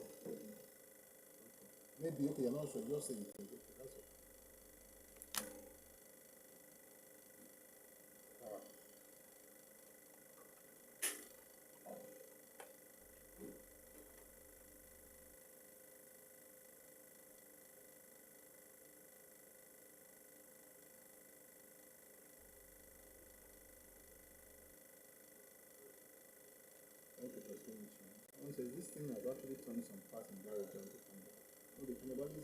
Thank you for staying tuned. Someone says this thing has actually turned some parts in that region to cannibals. No, the cannibalism was actually there before this one. No. I don't like talking about that topic because if you go into some books, cannibalism was seen in those places long before colonialism. Let me put it this way, long before this war. Let's just stay there. But there are reports of long before colonialism, by the way, in the 19th century. That's why I say I don't like reading some things. But I can tell you the books if you're interested, but don't be interested. The point is, cannibalism did not happen because of that stuff. Or, it happened before then. So it was a practice at the time. And I hope it's in the past now. I really hope so. Let me read that part before we had the issue earlier. It says it was not only the men who frolicked in these sadistic escapades. For instance, female Biafran civil defense workers were just as ruthless as their male counterparts in the punishment of recalcitrant Rivers people. And on Wednesday, May 15 and Thursday, May 16, just the day before federal troops entered the city, several Igbo women demonstrators were proudly parading the streets of Port Harcourt with the limbs of slaughtered minorities people and chanting tribal war songs. That was barely 4 days after the Rivers and Southeastern States residents of Port Harcourt and the surrounding area had escaped Operation Wipeout. That was the name for the intended extermination of all such persons, a program from which they were saved only by the proximity of federal troops and the panic caused by the sound of federal guns. This is the background against which Ojukwu appealed to me to woo the Rivers people for him. These are the Rivers people presumably included in his newly founded terminology of disputed areas. If only he and his people knew how insulting the term is. First of all, why did not Ojukwu and his clique conduct a plebiscite among the people of what are now the Rivers and Southeastern states before he purported to... You know what, I'll not be using Southeastern again. I'll just be saying exactly what it means today, okay? Because I think it might be confusing. First of all, why did not Ojukwu and his clique conduct a plebiscite among the people of what are now the Rivers, Bayelsa, Akwa Ibom, and Cross River states before he purported to take them away from Nigeria, whose history they might rightly claim to a large extent began with them? He would not, for he knew that the result would be a resounding defeat for him. For he was well aware of the reception which his emissary, Sir Francis Ibiam, had wherever he went in the Rivers area in the late 1966 and early 1967 to canvass the notions of secession and solidarity. At Degema, at a meeting with chiefs and other representatives of the people, he was left in no doubt that the people wanted a state of their own and nothing else will satisfy them. At Okrika, it was worse than that. He was stoned. Like a true Christian missionary, and he left with what would have been an unprecedented humiliation from an Eastern dignitary, and his characteristic self-respect as at the time not retrieved his personal dignity.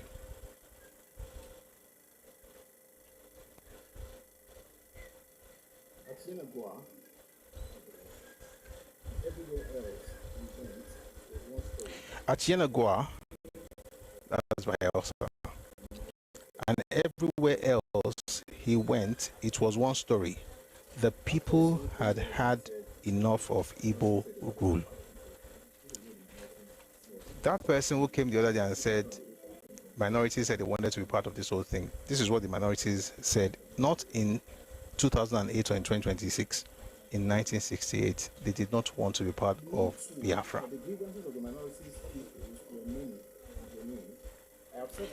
He knew too that the grievances of the minorities peoples were many and genuine. I have set out herein above part of the terms of reference of my constitutional committee and of the covering letter forwarding them to me. They were a cheated people, that's the minorities. What has he done in the interval to make them wish to change their positions? What has he offered them other than blood and incalculable hardship and molestations? And then too was his confession to me and others on April 3, 1968 and May 4, 1968 that the Rivers people had not accepted him. That was barely a fortnight before Port Harcourt was liberated, and that was followed shortly by the liberation of Deke and Yenagoa provinces.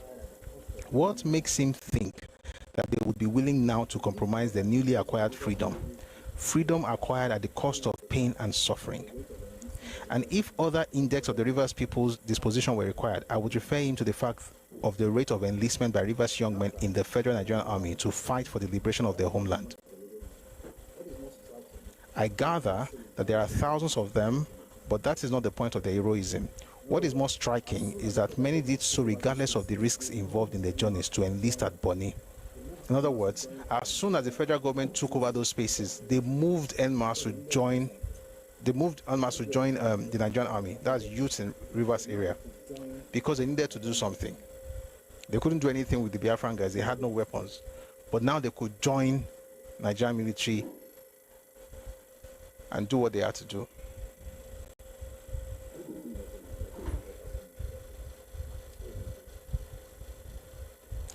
I'll read a few more things before I go to what happened in the other place. Stay with me, please. It says here, it is not just that they wanted to be soldiers. If it were I'll take that again. It is not just that they wanted to be soldiers. If it were that, it would have been very easy for them to enlist in the Biafran army. For in such a case, it would have cost them only 3 shillings to go from, say, Abonema or Buguma, and 6 pence from Bakana or Krika to Port Harcourt to enlist. But they preferred the hazardous journeys to Bonny through creeks guarded by Biafran patrol boats at the risk of certain death, should they be discovered, quite undaunted by the fact that many of their near relatives and friends negotiating the same creeks for the same purpose had been killed, or in a few cases just captured by rebel soldiers on patrol. Theirs is an freedom from Igbo rule, which is the same as has caused many a Rivers man or woman to languish in concentration camps in Igbo land. When you hear concentration camps, just think of Adolf Hitler and the Jews. Because sometimes it's better to use images that we are all used to. And White Kubo, thank you. You caught that. He called the areas disputed areas. Do you know what it is to call your homeland disputed areas? And like White Kubo said on YouTube, it's very correct. It's similar to Lagos is no man's land. Ojukwu was declaring Port Harcourt, areas in Port Harcourt as disputed areas. What makes them disputed? The fact that it's no longer an ancestral space of certain people, or that you just want it to be disputed so you can take it. So yet the rebel regime of the East Central State now wants to determine by plebiscite the question of separating identity. It says, yet the rebel regime of the East Central State now wants to determine by plebiscite the question of separating identity. See, by the way, these plebiscite nonsense are saying that people in South must vote. People in South do not have to vote anything, because the same thing happened in 68. Yet the rebel regime of the East Central State now wants to determine by plebiscite the question of separate identity for the hitherto neglected and defrauded peoples of the minority areas. I think it is highly presumptuous of them to expect the verification of their much vaunted and publicized assertion of solidarity behind their so-called head of state. And unless it be to browbeat an already beguiled world, I cannot imagine the purpose behind this new position.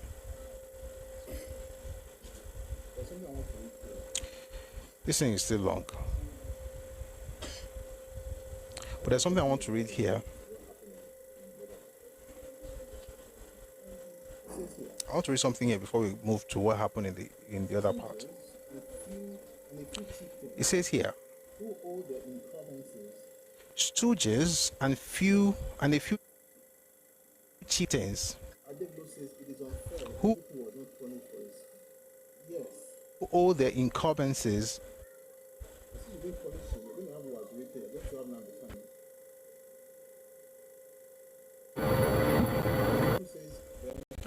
Adeglo says it is unfair. Ojukwu was not punished for his. Yes. And since you didn't punish him, you're going to have Wazirike, you're going to have Nnamdi Kanu. Miss Mosun says, then who does the Igbo love when they could do this to people close to them? Very good question. Whenever you hear everybody hates us, everybody hates us, my question is, who do you love? Anyway, let's read a few more things. Stooges and a few chieftains who owe their incumbencies. Stooges and a few chieftains who owe their incumbencies to government patronage apart. I am sure that I would be expressing the position of the Rivers people at large if I stated that.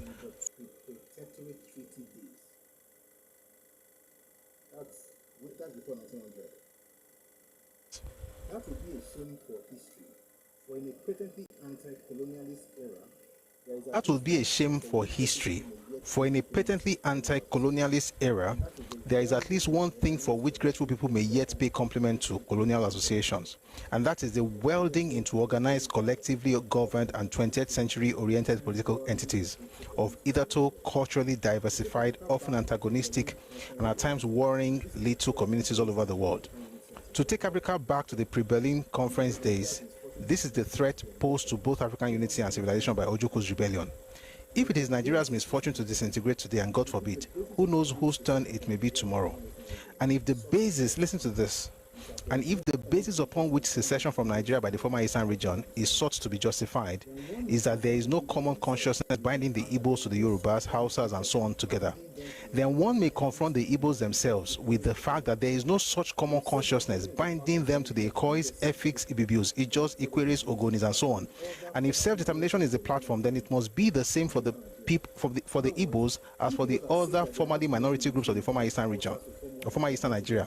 In other words, if people are saying that they are not one with Yorubas, Hausas to form one Nigeria and want to break away, then surely they have to understand that they are also not one with folks in Ikwere and Ogoni and Ibibius and Ekois and Efiks. In other words, whenever you hear is my brother, it's because they want to take their land. It's not because they like the person. The folks in those areas, you are not together. You don't have, as a matter of fact, the Ibos themselves do not have common consciousness before the colonial era. That's the truth of history. So and that's why I shudder to think that people haven't learned anything from the past, because I see here the nonsense today saying that they want to be Biafra and it's everybody. Now they won't spread their. So you see their map: 40 states, Kogi, Edo, Delta. So they've gone even beyond what their Lord and Savior Ojukwu had. They've gone outside that space. Parts of Benue, Akwa Ibom, Bayelsa, Cross River, Ibibio Land, Ogoni, all those places. They've cut all those places. The point is, if you really want self-determination, should you not parts of Bayelsa Rivers to be part of. The point is, if you really want self-determination, should you not be fighting for your ethnicity? Why on earth would you be forcing other people to be in your country? And you are saying that you want to break out of Nigeria because Hausa and Fulani and Yoruba and whatever, you're not together with them. Are you together with Ibibio? And you know the crazy part? I don't think the young past. Maybe if they did, they wouldn't be. Because you kill people cooked their flesh and served their meat to their tribesmen.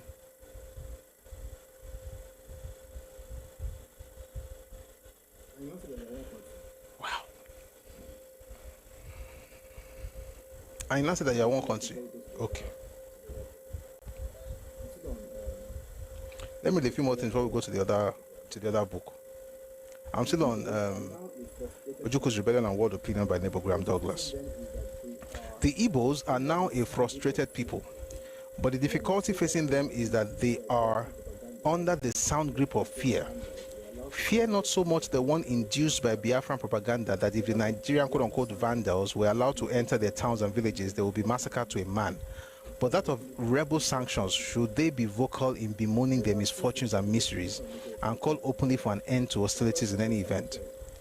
Ever since the public execution of Major Ifajuna and others, the first so-called saboteurs, the residents of the entire area still from time to time under rebel occupation have always trembled at the possibility of the extension to them of the stigma of saboteur. So they have always kept their feelings to themselves, except in cases where they think that there is nothing else to do than speak one's mind. That is to one who may rightly be taken into confidence. What is he saying here? He's saying that the folks, the Ibos themselves, were under the grip of fear, not so much from propaganda, but from what could happen to them if they set their minds, like what happened to Ifajuna.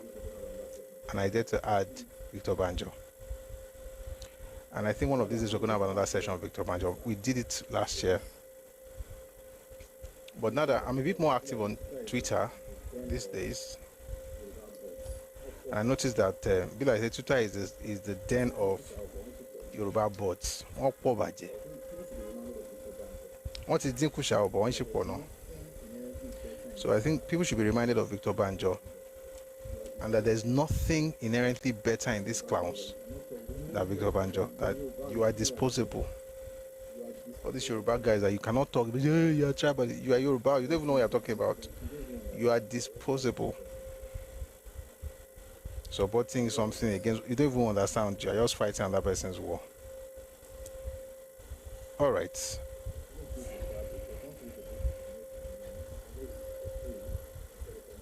I'm going to read the entire book, but if you want to read the book, you can get it online. You can get it for free on Telegram channel, Redomi Global. And if you want to see other books that you may want to buy, you have to go to Redomi Books on Telegram as well.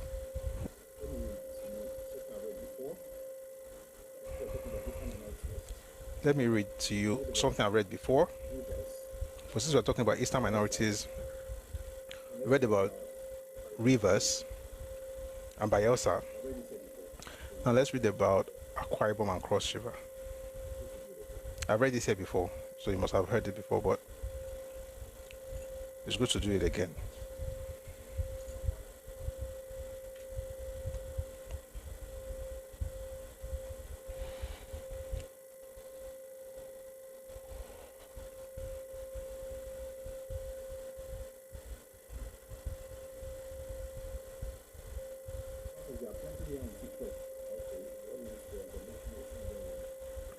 Someone says there are plenty here on TikTok. Okay, we all learn together, then hopefully some of them will wake up. Like I said, this is not about whether you love people or you don't love people. It's about understanding your neighbors, understanding history. And I dare to say that a lot of Ibos, especially the young ones, also do not know what happened in the past. Because there's no way you will know that your parents did this and you still be stupid the way these people are. Especially the younger ones, the way they insult people anyhow on social media. All you have to do is just say no to whatever they're saying, and then they will just start raining curses on you. You cannot know this story and you carry mic. I said it earlier, I'll say it again. You cannot know these stories and carry mic to the same Port Harcourt and be telling them that they're Ibos. If they do something to you, you think that government will hold those people and say, even if government holds them, they've done what they want to do. That's why when you read these stories, you have to appreciate folks in Rivers State and Bayelsa and Akwa Ibom and Cross River. You have to. Let's read the other part. This is from Calabar. But no, I think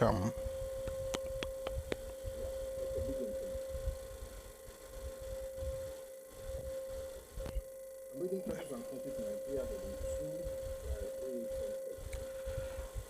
I'm reading Crisis and Conflict in Nigeria, Volume 2 by A.H.M. Kirk Green.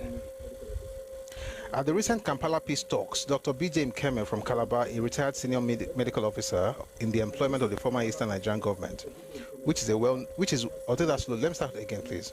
At the recent Kampala peace talks, Dr. B.J. Mkeme from Calabar, a retired senior medical officer in the employment of the former Eastern Nigerian government, who is well known to the other side, gave a resume of rebel atrocities in the southeastern state of Cross River and Akwa Ibom states in the following words, and this is what he had to say. It was clear to all right-thinking people that these people, the minorities, wanted to remain within the Federation of Nigeria, but with states of their own, in which they enjoyed the right of self-determination. These did not suit the Ibos of the newly declared Republic of Biafra, and so they were determined either to force the 5 million non-Ibos into the Republic or to exterminate them systematically. To this end, Ibo soldiers were quickly sent to all non-Ibo areas with instructions to keep down the people, detain or even kill all who dared raise a voice in protest against the idea of Biafra. Excuse me.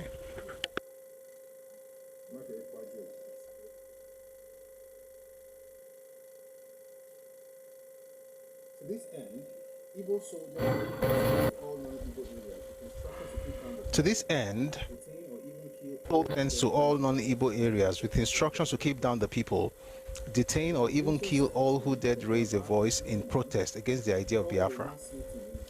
The provincial secretary for Calabar, an Igbo man, called a mass meeting in June 1967 and addressed the Calabar people thus, and I quote, "You Calabar people say you want a state of your own.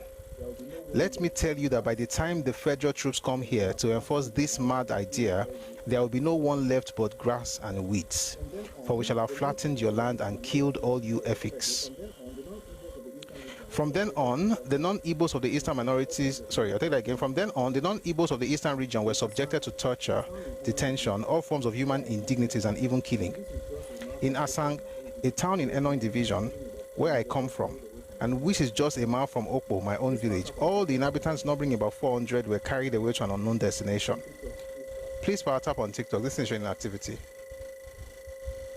If you're on TikTok, please power tap.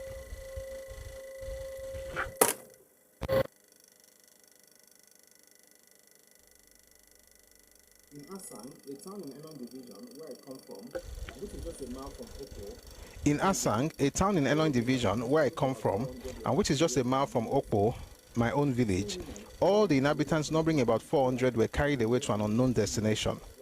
2 women, one a relation of mine who had been bedridden for 2 years, were slaughtered in cold blood because the soldiers said it would be a burden to carry them along, and they were under instructions not to leave alive any persons in the town.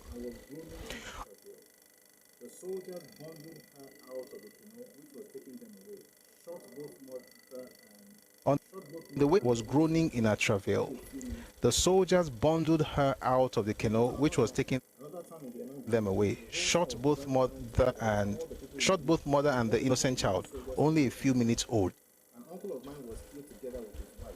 In Atananoyo, another town in the Enoin division, the whole town was burnt down together with all the people the Igbo soldiers could lay hands on. An uncle of mine was killed together with his wife and 4 or 5 children.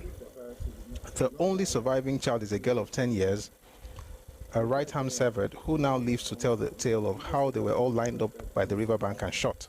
Luckily for her, she did not die and is being cared for by me now.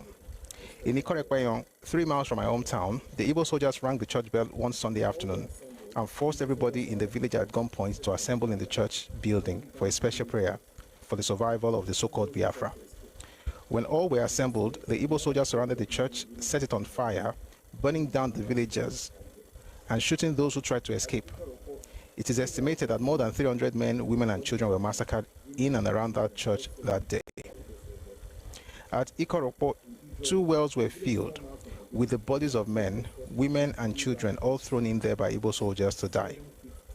In Idro, a village 4 miles from my village, the men folk were forced to dig 3 large pits, each 7 feet deep. All the men and women were tied. One second, please. Give me a second. I'm a bit distracted. One more. At Ikoro Port, 2 wells were filled with the bodies of men, women, and children.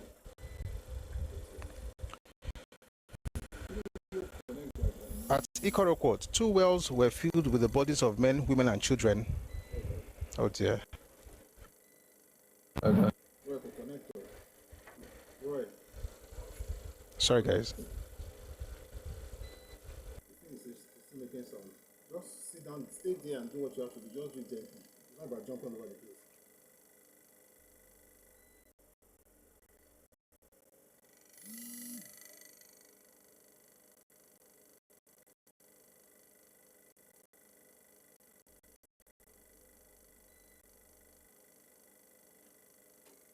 Man, you're alright, facility there.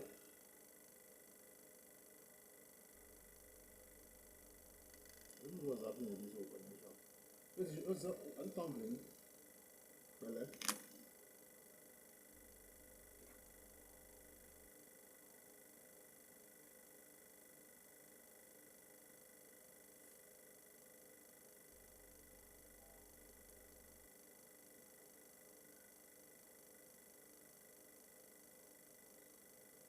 thanks for staying tuned. Let's continue. At Ikoro Port, 2 wells were filled with the bodies of men, women, and children. For staying tuned, let's continue. At Ikoro Port, 2 wells were filled with the bodies of men, women, and children, all thrown in there by Ibos soldiers to die. In Idro, a village 4 miles from my village, the men folk were forced to dig 3 large pits, each 7 feet deep. All the men and women were tied hand and foot and thrown into them. Children were dumped in with their parents. 5 men were left to cover each pit with earth. When this task was done, the men were themselves all shot dead and their bodies placed on the mounds. I saw these bodies and the mounds myself when I arrived there 3 days after the gruesome and inhuman incident. On the day federal troops landed in Calabar, that was 18th October 1967, there were 169 civilians in detention by so-called Biafran soldiers in the Calabar army barracks. They were all lined up and shot dead by Ibos soldiers, 169. They were all lined up and shot dead by Ibos soldiers. Those dead include Mr. Effiong's parts, an ex-member for Calabar in the Nigerian parliament, and Mr. Ekmayong, a senior lecturer in Nsukka University, well known to Professor Njoku. Even as I speak, these acts of genocide are still being carried on by the Ibos in the minority areas. Even as I speak, these acts of genocide are still being carried on by the Ibos in minority areas. I'll say that again. Even as I speak, these acts of genocide are still being carried on by the Ibos in minority areas still under their occupation. When they were being chased out of Port Harcourt, the so-called Biafran soldiers killed off almost all the rivers people they could lay hand on, in accordance with instruction from their high command. The killings continue now in the riverine areas, not yet under federal control. Recently, 200 Ibibio men and women who had been under detention in Umaya were taken out to face a mob who brutally murdered them in cold blood outside the Progress Hotel. There are many other gruesome incidents of children and pregnant mothers killed in marketplaces by Igbo soldiers, of houses and properties of non-Igbos wantonly destroyed.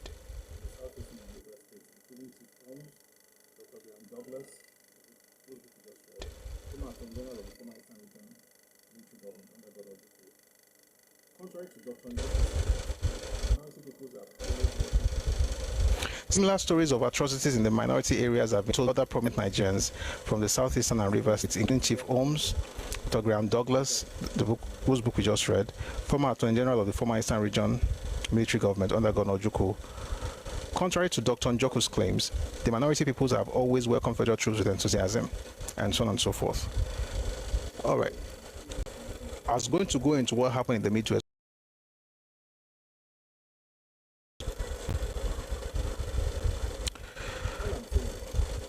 Why we don't love these things? We need to know what happened. Okay? One day we'll do something on what happened to soldiers that were caught by Biafra. What did Biafran army do to them? Maybe if people actually know these things, they'll conduct themselves with wisdom. Maybe the reason people are running a wire is because there's no connection to the past. Therefore, they are repeating the mistakes of the past. And also, let nobody go over the place lying through their teeth, telling us how, they built a paradise in the eastern region for minorities. Minorities were killed, and particularly, I say this, that one of the major reasons Nigeria actually went after this whole Biafra thing was that they couldn't just go with their own space. If Ibos wanted to break away back then, they would have gotten it. If they want it now, they will get it. I can assure you they will get it. If they want that nonsense what is it they're banding all over the place, they will not get even for local government, because this spirit of stealing is not from God, it's from a demon. There's a demon in charge of just telling people to steal other people's lands and resources. And that Biafra thing will never happen unless it's Igbo land. And the reason is not because I'm cursing, or it's not even a curse, it's just reality. It should never happen, because those other people also have a right to determine their own future.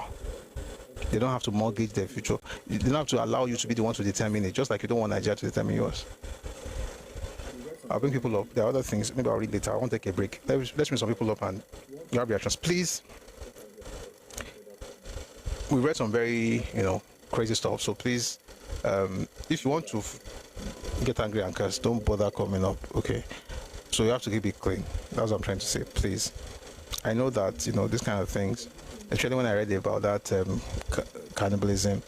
The crazy part about that one really is that they were doing it in different spaces. So for instance, you could actually buy human meat in a restaurant. What did they call that meat? Wait, I have to find.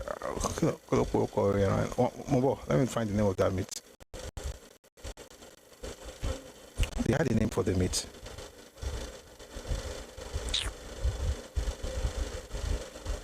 Can't find it though.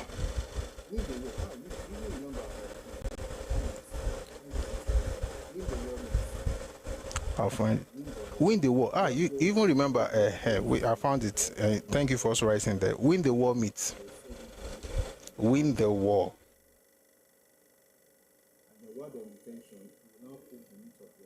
Meat of a human being. And then while they're in detention, you will now cook the meat of their brethren and serve it to them to eat. Thank you very much, everybody. Yes, thank you. Win the war meat. Like I always say, this is not to say that one group is kiniko, just that maybe we need to remember these things. And let me end by saying this thing about Port Harcourt. And I'll bring people up. You see, when they talk about abandoned properties, it didn't happen in Yoruba land, by the way. They got all their buildings back. Okay, nobody basically anybody's building, but it happened in Port Harcourt, in Rivers specifically, especially. It happened in other places, but that particular place it happened. But there are two reasons why that thing happened. Number one, I'll tell you number one later. Let me tell you number two. Number two, and I know why I'm doing this. Number two is that during that war, people's houses were burnt and occupied by Ibos. An example is what we read earlier in Nebugram Douglas's book, where he said about 12 buildings belonging to people from Rivers area, and of course Akwa Ibom and Cross River. Those buildings were earmarked and they were burnt down with everything that was inside. They just burnt everything down. In some cases, they occupy some people's places. If you read the lecture about this sunset in Biafra, just as they were occupying farms, they were also occupying buildings. So those ones had them in mind. That's one. That's number two. Now number one. This is number one. You see, back in the day, it's going to require me to read some books, but I'm not going to read tonight, at least for now. Not on this matter, but if we have to, some other time I'll bring the books. Back in the day, the before oil, right? It was agriculture, and most of it came from the eastern minority areas. So the way the place was, if you read the Willings Commission report of 1958, the way the place was that the minority area was about 50% of the eastern region, and then the Ibos had about 50%. But this is where it gets crazy. It was more than 50%, but let's just say around 50%. This is where it gets crazy. The minority areas were fertile, right? The Igbo parts, not that fertile. Number one, they had more people than the land. Number two, the land was not arable. Not every part was arable. Number three, the arable part was not necessarily fertile. So it doesn't mean there's no fertile land. It's just that it's not as much as you would expect in that particular space, let alone compared with the minorities. So that meant that the revenue for agricultural revenue came from the minority area. And when I was talking about the palm oil thing, and people were saying, "Oh, we have palm oil in our land," that's not the point. The point is that the revenue from the palm oil was not coming particularly for specifically from Igbo land. Most of it came from the eastern minorities. On the very best days, when Ibos were having a blast, they contributed 36% to the revenue. On that was on a very good day. Sometimes it was 34, sometimes it was less. But on the best days, it was 36%. So that meant that money was coming from the minorities. So the question is, what was the money going to? Now, the money was going to a bank. Of course, we read about it before. Azikiwe would take the money, put it in his own bank, Eastern Region Marketing Board, put it in his own bank, then loan that money to his own companies. There's another thing he used to do. You see, they had a plan. Azikiwe did it. Makalapara also did it. With Azikiwe, was agriculture for the most part. By Okpara, crude oil had become a thing. The crude oil also happened not to be in Igbo land. It was also a minority land. God is God, though.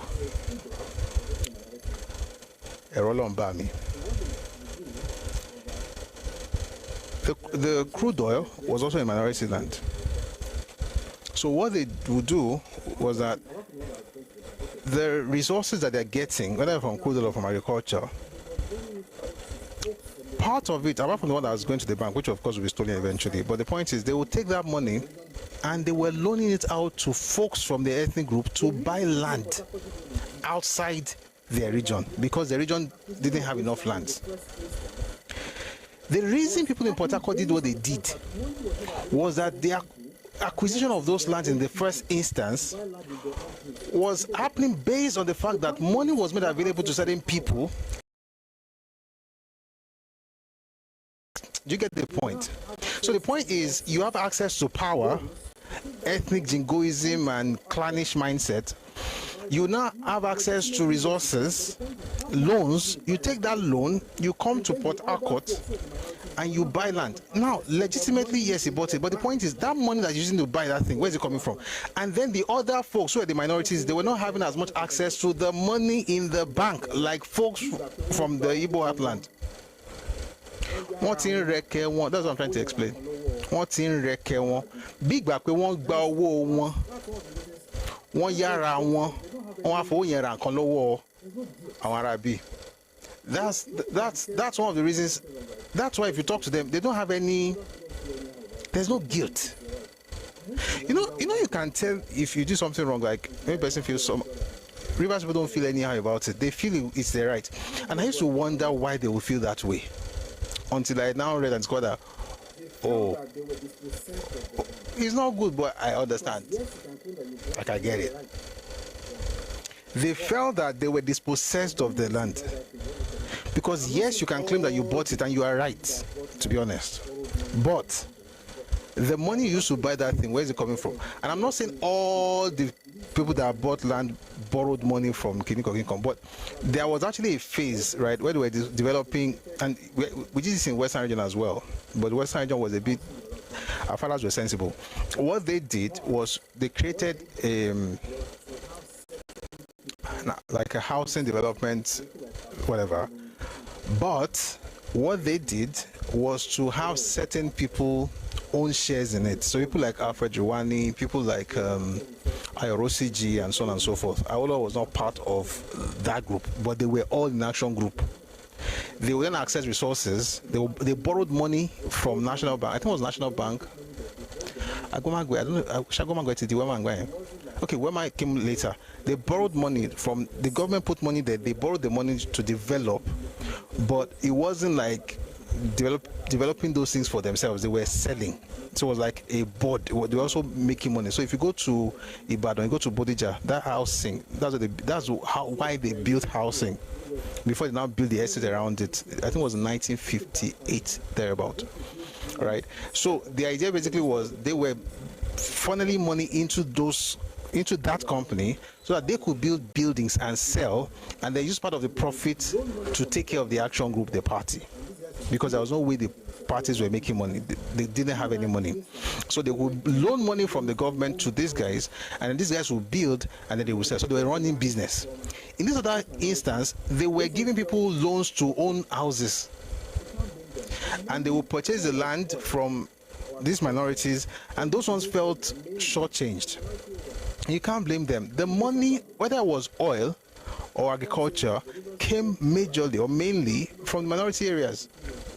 Those people suffer though. Someone says the Rivers people are right. Rivers people are right to feel no guilt. Well, let's bring people up. What I didn't want to read is that I read it today. So you say I was prepared. I didn't choke like that. Please, if you're coming up, keep it clean. Keep it clean.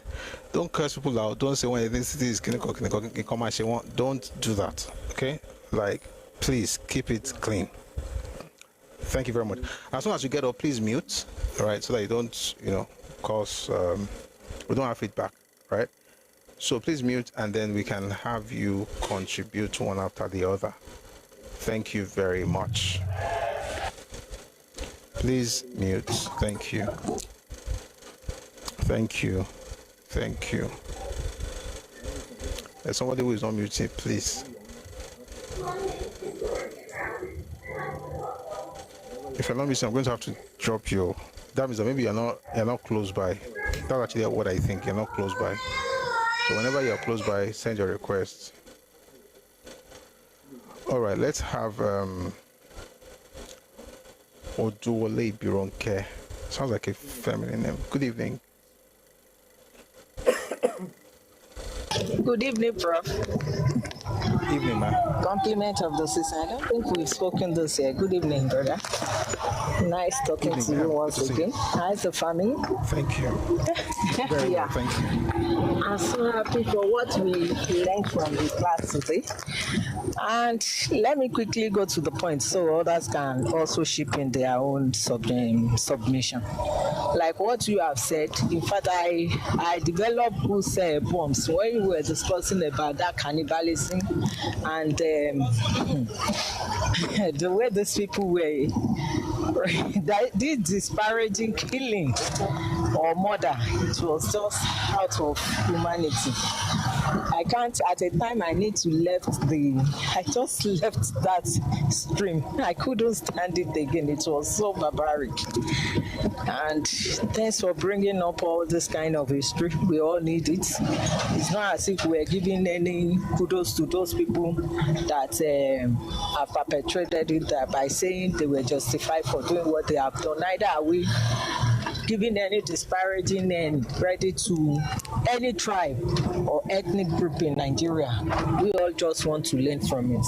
Now, to the line that we have discussed today, I think what I've always been saying, and I'm still on it, has to do with if by any means Nigeria government then had been able to punish Ojukwu and let him serve as a deterrent, all those things would have stopped. So unfortunately, they gave him a state burial. They allowed him to come back. He was also given an opportunity of having his own political party and things like that. Then the likes of Iwasirike, Ralph Iwasirike, and you don't show me the law, wouldn't have raised their ugly head if he had been dealt with. Unfortunately, it is what it is, and I hope all these our other brothers and sisters from this Southeast region will learn that there has never been any ethnic group in Nigeria that has been having any misfeeling or anything against any of their tribe. We all are Nigerians, as we have said it. Though Nigeria contains, as we have always been saying in this class, nations of variety ethnic group that belongs to a nation in a country. Nations in a country. Yes, I remember that's the way you have it. Like Nigeria, Yoruba as a tribe is a nation on its own. We are a nation on our own, another ethnic group. But whatever it is, I pray all this issue of we want to go, we are not going or anything like that. The people on ground that have been trying to put peace in that region God will give them the more strength and knowledge how to go about it, because I know we do have good people among them, and they have been trying everything possible to make sure their peace will return to the land. Unfortunately, they have almost all in their system, and for that reason they are really frustrating the effort of the small minority of those people that are really trying for peace to return to the region. But whatsoever it is, if you really want to deny a generation, a tribe of anything good in life, deprive them of education. And that is exactly the mistake they are still making today. Unfortunately, look at what they are showing me the law has done with his BL whatever, Biafra, is it Biafra Liberation Army, BLA. They have gone into the remotest part of this region, obstructed the educational secular system, and till tomorrow they are still doing their some of them, if not majority of the region states, are still observing this their sit at home, despite the fact that the idiots that constituted that thing has been locked behind bars in Sokoto. You can imagine the kind of sense that we're saying. So they've deprived about 2 generations of theirs. I think a generation combined of about 20 years. So look at how many years that we've been discussing this thing now, that they have been having issues right from before Nigeria independence, when it was a region, up till now, after independence, and up till now, about 6 decades, and yet they are still on the issue of we want to secede. Let's begin to round up, please. And so, may God help them, the like-minded and the peace-minded people, as you have said.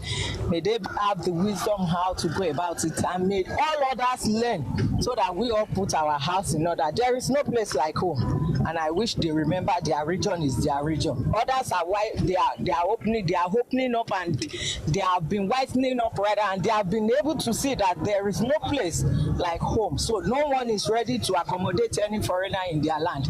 Tonika Lukuti Tonisin, even Nigeria land, Yoruba tribe land is not enough for Yoruba alone. So we are not selling to anybody. So I wish them well. Thank you, my brother. Thank you very much. Thank you. I'd like to read something to you from The Tragedy of Victory by Gordon Labi Sama. What she mentioned is actually why I'm reading this. He said, I was just praising the supply and transport company for the way hot meals got to us quickly at Ugep before advancing to Itigidi waterside. All the troops had had lunch, and mine was ready also. I was still checking casualties and equipment when I called for lunch. I ate very quickly as we needed to take Afikpo that night. Sanitoyo and Utuk were also busy commending the efforts of the S&T for the quick arrival of the hot meal, while using toothpicks made from palm fronds. When one of the natives said they had prepared the meals to welcome the federal troops with about 20 big pots of gari and soup. That was nice of the people of Ugep. The chiefs of the town joined us in the meal. I had meat for the first time in the war front, and that was nice. But little did we know that the meat used for the soup were human flesh. Little did we know that the meat used for the soup was human flesh, possibly from Biafran casualties. I had eaten 4 pieces already before realizing what was happening. This was the delicacy of the people of the area.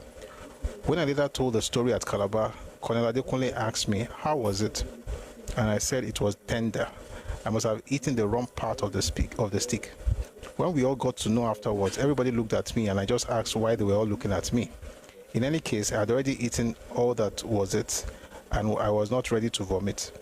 It was only Major Aliu that did not eat with us, as he was busy handing over Afikpo to 1 division since we had been recalled to Calabar. War is not good though. Like, don't have war. That's how people be eating. All of my carry through. All right, let's have the next speaker, Bumble D. Good evening. Good evening, Prof. Evening, sir. Thank you so much. So, my religious answer, most of my submission will be from the news you read to us today. And it's a welcome development that Shell is beginning to recognize, not just Shell, other foreign investors are beginning to recognize that the government of the day are very economically savvy, and that's showing from the stabilization of the foreign exchange, settling of the backlogs, and restoring investor confidence. So contrast this with the activities of the northern leaders that are encouraging banditry, terrorism. Case in point, Malami. Even after they had already picked him up for embezzlement and stealing, they found out that he had a very huge cache of weapons in his house. So that is just so sad that we have some very, very extremist people, because to me, these people we are talking about, and the Fulani people, they are the two groups in this country that they want to go over and take over every other person's space. And it's quite unfortunate, They have this idea of domination, whether covertly or overtly. So I think for us coming to the southwestern part of the country, what would be good for the government of the day, whether this term or the second term, if they are able to get it, is to be able to have, to successfully have a political and economic restructuring of the country.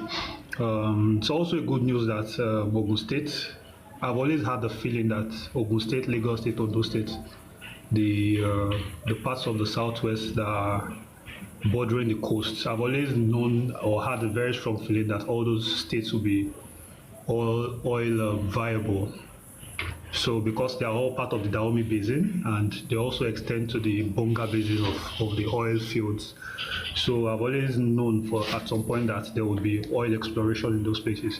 So the political restructuring, economic restructuring, and having every state be able to enjoy the proceeds of what's under their feet would be very good. Osun State is the only state in Nigeria that has a well-structured gold refining company listed on the London Stock Exchange.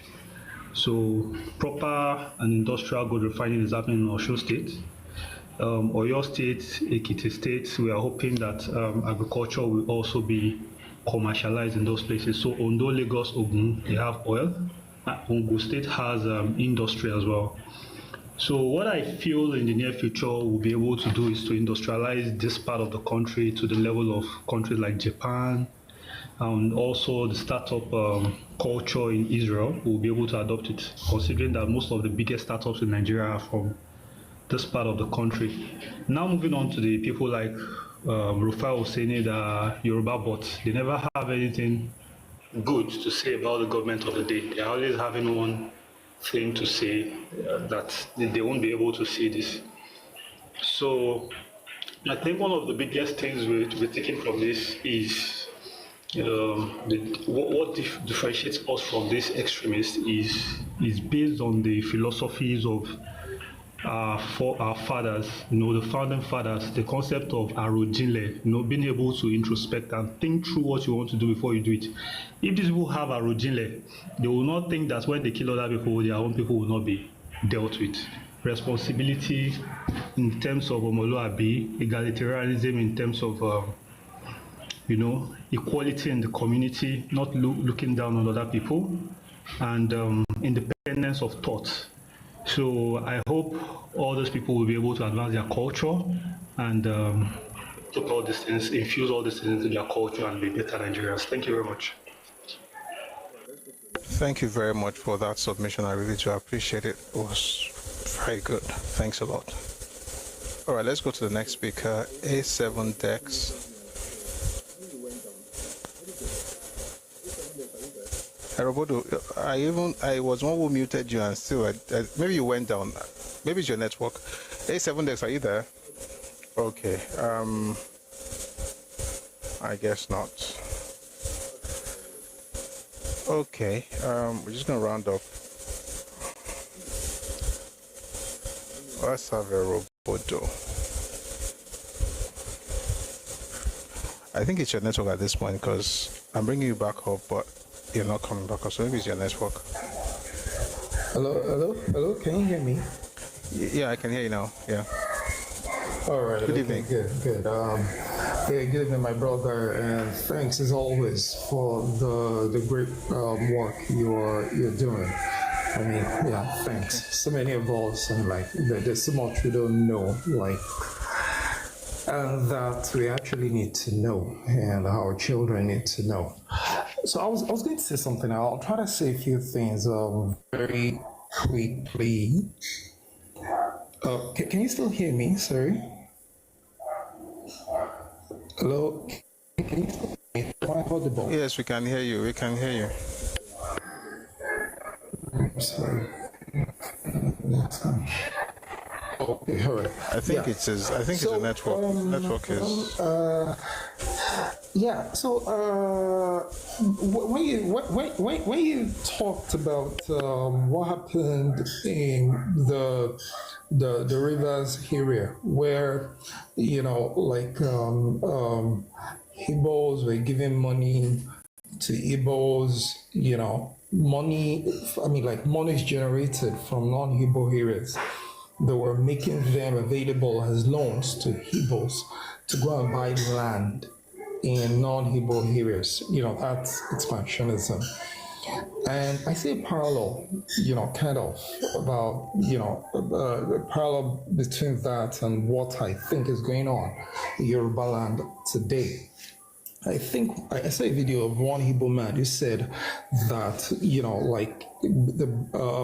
Igbos now, how the brag is to talk about how many houses they have in Lagos and Ogun and, Ibadan and other parts of Yoruba land. And here is the thing. To me, when I look at the people who are most who are near, just about the only people really who are into producing fake drugs, fake drinks, substandard products, making trillions from these things, it's the same Ibos. That is the destruction of Yoruba economy, the economy of Yoruba land. That's changing Yoruba people. So to me, these are illicit funds. It's the same thing,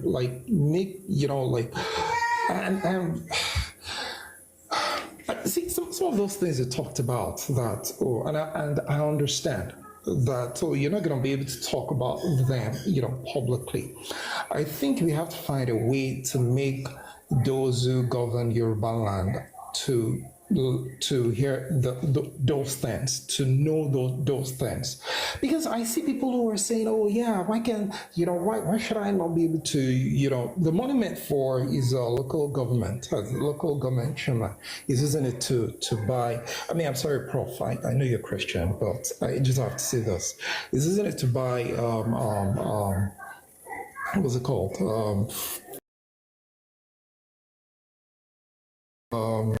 Exam to pay for these secondary school leaving exams for the children of this people. And I'm like, there are so many Yoruba people who need the money. You understand? Hold on. Sorry, two questions. Number one, what else has got to do with that? Number two, no, because everybody's getting it too. Everybody got it too. Yoruba also got the free exam. We've been doing that since '99, by the way. It's not recent. No. I think it was 2001. No, I'm talking about UTME forms and senior secondary school. All these exams governments don't buy UTME forms. Student. Please wait, because if you want to criticize, let's also. Not again. What are you saying? Like local government chairmen who do that. Okay, so I get what you're saying now. I get you now. Local government chairman who will use So and I'm like, look, there are things, get to the root of issues. And I'm like, okay, from everything you've read now, I mean, the women are not exempted from the evil that was done to the minorities. They had no compassion for newborn babies, and I'm like, I mean, yeah, okay, maybe war brings out the worst in people. But what about what goes on right now? People who produce fake things for babies who cannot talk, who cannot say what is wrong with them. They produce these fake things for babies to consume that will kill them. They produce fake things that will, destroy people's lives, destroy people's health. And I'm like, I mean, there is no war going on right now. I don't know much about their pre-colonial history, but I've seen a bit of it, like the cannibalism, the being uncivilized, and like they were very close to living in a state of nature, and I'm like, okay, it looks like there's a value problem system here, which nobody can fix for them. It has to come from within. It's something that, because I wonder, every time they have a good leader or even a bad leader who seems to be making sense, they turn their backs on those people. Every time they have a bad leader who feeds their appetite for, the things they're known for, those are the leaders they embrace. And I'm like, look, and that's why I'm not very optimistic about Nigeria. I mean, in the short term, maybe restructuring and the ability to control, for every unit within the country to be able to control migration into its space. After all, resources are used, for so many things to take care of people, in any space. All right. So every region should be able to do that. So maybe in the short term, yes, that. But ultimately, I think some people just need to be I don't want to say ostracized, but they need to be like almost isolated, so they can face the full consequences of how the value system, and probably be forced to change, because for as long as they have somewhere to run to, where they can go and still continue to, they can live in denial, and I don't think there is ever going to be any change. And about the I mentioned that there was an Igbo guy who said it was an Igbo guy. Please wrap up. I saw. Let's begin to wrap up, please. Yeah, sorry. Yeah. I saw the video, and he said, look, the only sensible Igbo people that he had ever met, they were all from the north, and I think there's a reason for that. Like the northerners, they have beaten the fear of God or the fear of consequences into them. So they kind of the way they talk, they don't talk like all these ones we see on social media. They're different, they think differently, they're like they respect boundaries, they are, so I think that, I don't know, it's a value thing. So I don't think that inherently they're incapable of behaving differently. It's just that there's a value system that, makes them behave that way. So where you find ones who live outside of that system in other places where, they don't tolerate the nonsense. So they kind of they're able to behave differently, to think differently. That's what I think. Yeah, I mean that's I'm sorry about if I rambled a bit. Thanks, Prof. That's all I have to say. It's okay. Thank you very much. You said a lot though, and I'm seeing people write in the comment section now. So I think what you said is actually getting a lot of people to write stuff, which is quite nice. Someone says non-indigenous people should be paying for government hospitals and schools in the southwest.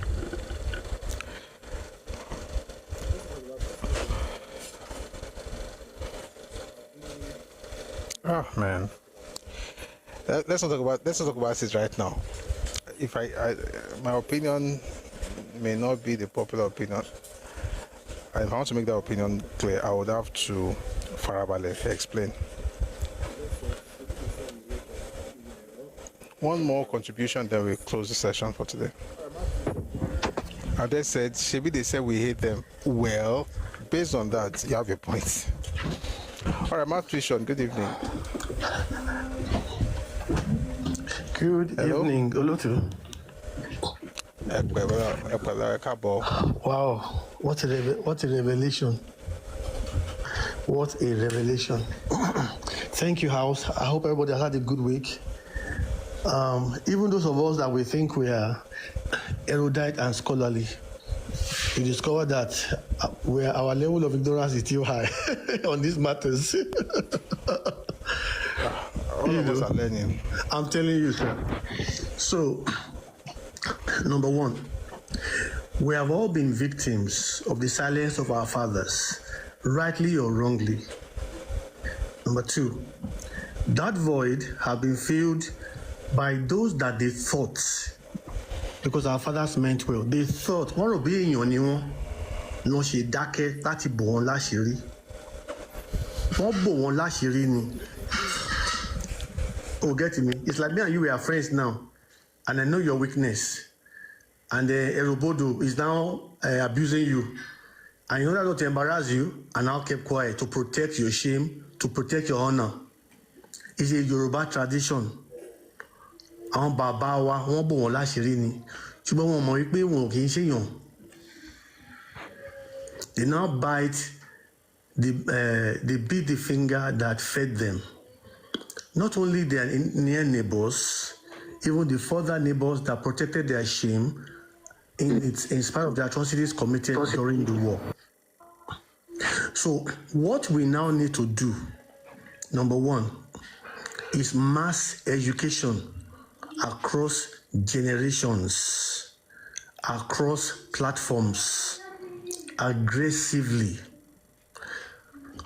Number four, our brethren from the East, unfortunately they are victims of the propaganda of their fathers, who had sown a wrong seed, a wrong acorn, and has now become a mighty tree full of poison.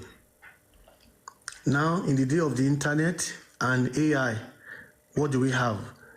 That poison is now escalating at a rate that people cannot even put out the fire. So we need to adopt the egalitarianism of Papa Olowo, who in his own day, as he was thinking solution for Yoruba people, the Yoruba nation, he was also thinking solution for the other ethnic nationalities within Nigeria. So we need to build on that template of spreading the truth. Number six, we need to find a way to re-educate the political class across age groups, across ethnic nationalities. Because the people that know, they know what happened, and they've kept it somewhere that these people, they will never come near power. Now, but the candid, genuine, across the board discussions, okay, it may not be popular, some people may not like it, some people may not agree, at least it's out there. And we have our children now all over the world. A lot of them are accessing all these devices and on all platforms to re-educate themselves. Number 9, President Tinubu gets it. The speech, if you notice, the shell guy that came, he's not the subordinate. He's their overall global head. That I hope I'm right.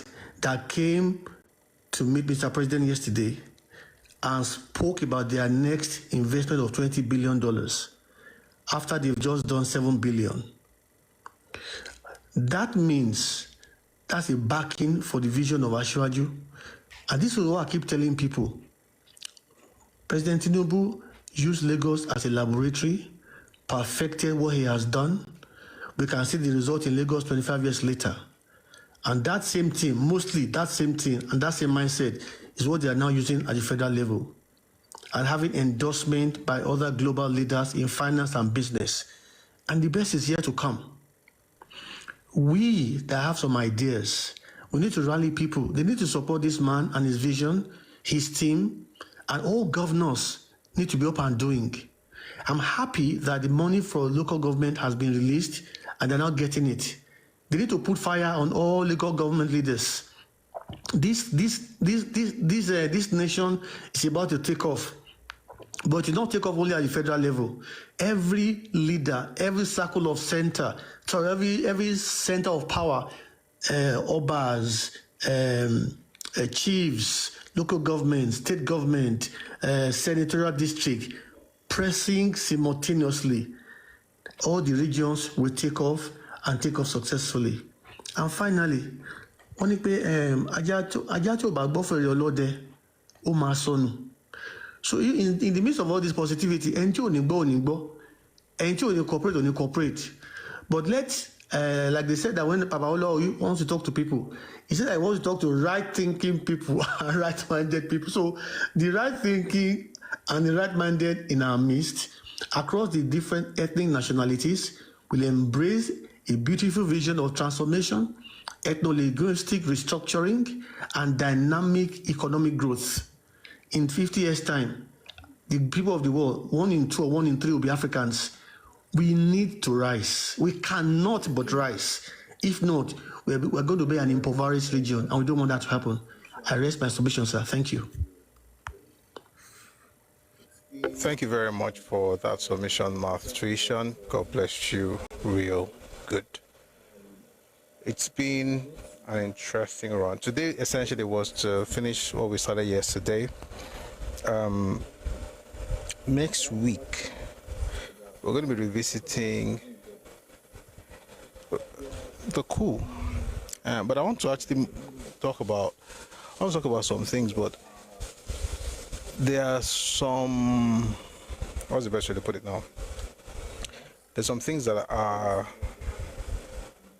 hidden in books that I think we should discuss. All this to learn from the past, and then we can be better prepared for the present and the future. All right, White Kubo, I see your comments on YouTube. Now I'm wondering, I'm going to read this comment. But thank you for the comment. And we thank God for Christianity.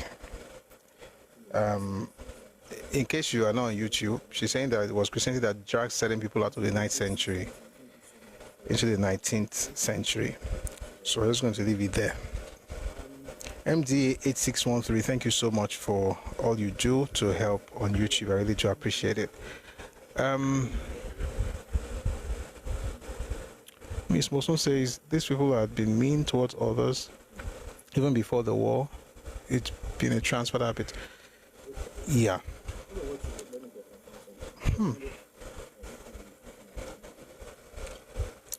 Wait 1 second. Because of what you wrote, let me see if I can find something. If I find it, then I'll quickly read it. If not, we'll make some other time. The issue is evolution, and it's a cultural thing. It's not an individual thing. It's not about, oh, this person is good, this person is bad. It's really not about that. It's deeper. It's deeper. And I just hope that people actually, get out of that place in their minds. Like what everybody was talking about fake drugs and everything. Normally I would say, the truth is, it's the truth. It's something that from a particular part of the country, and shying away from that doesn't really change anything, to be honest. I want to read something very quickly from a paper, Rusty Relations between the Igbo Union and in Southern Cameroon and the Cameroonian authorities, 1946 to 1970. This paper was written by Joseph Okechukwu Nwoke, Department of History and International Studies, Nnamdi Azikiwe University, Awka. Okay. The same thing that people are complaining about today, they complained about it in 1946, 1948. By the way, it was 1946, Richard's constitution that made the that made the Southern Cameroons part of the Eastern region. All right, so I'll look for something I'll share. Let me just quickly find you something here.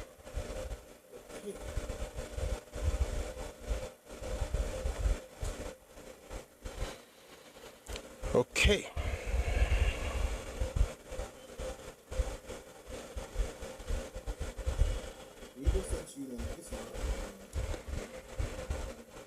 Just give me a second. Okay, fine. The Igbo Union, this is what happened in Southern Cameroon. The Igbo State Union sent delegates to Southern Cameroon following discriminatory laws that were passed against the Igbo in 1948. The Igbo, and I hope this doesn't, I hope we don't get to this, and I'm responding to what Erobodo said and what Ms. Osun just wrote. The ISU, Igbo State Union, sent delegates to Southern Cameroon following discriminatory laws that were passed against the Igbo in 1948. The Igbo in Southern Cameroon went spiritual in order to douse the tension. It was rumored that the driving force behind these laws was to chase the administrator. A British resident administrative officer in Southern Cameroon had blamed the Igbo of injustice and carried themselves as if they were a law unto themselves and not one to recognize local authority. When was this? 1948.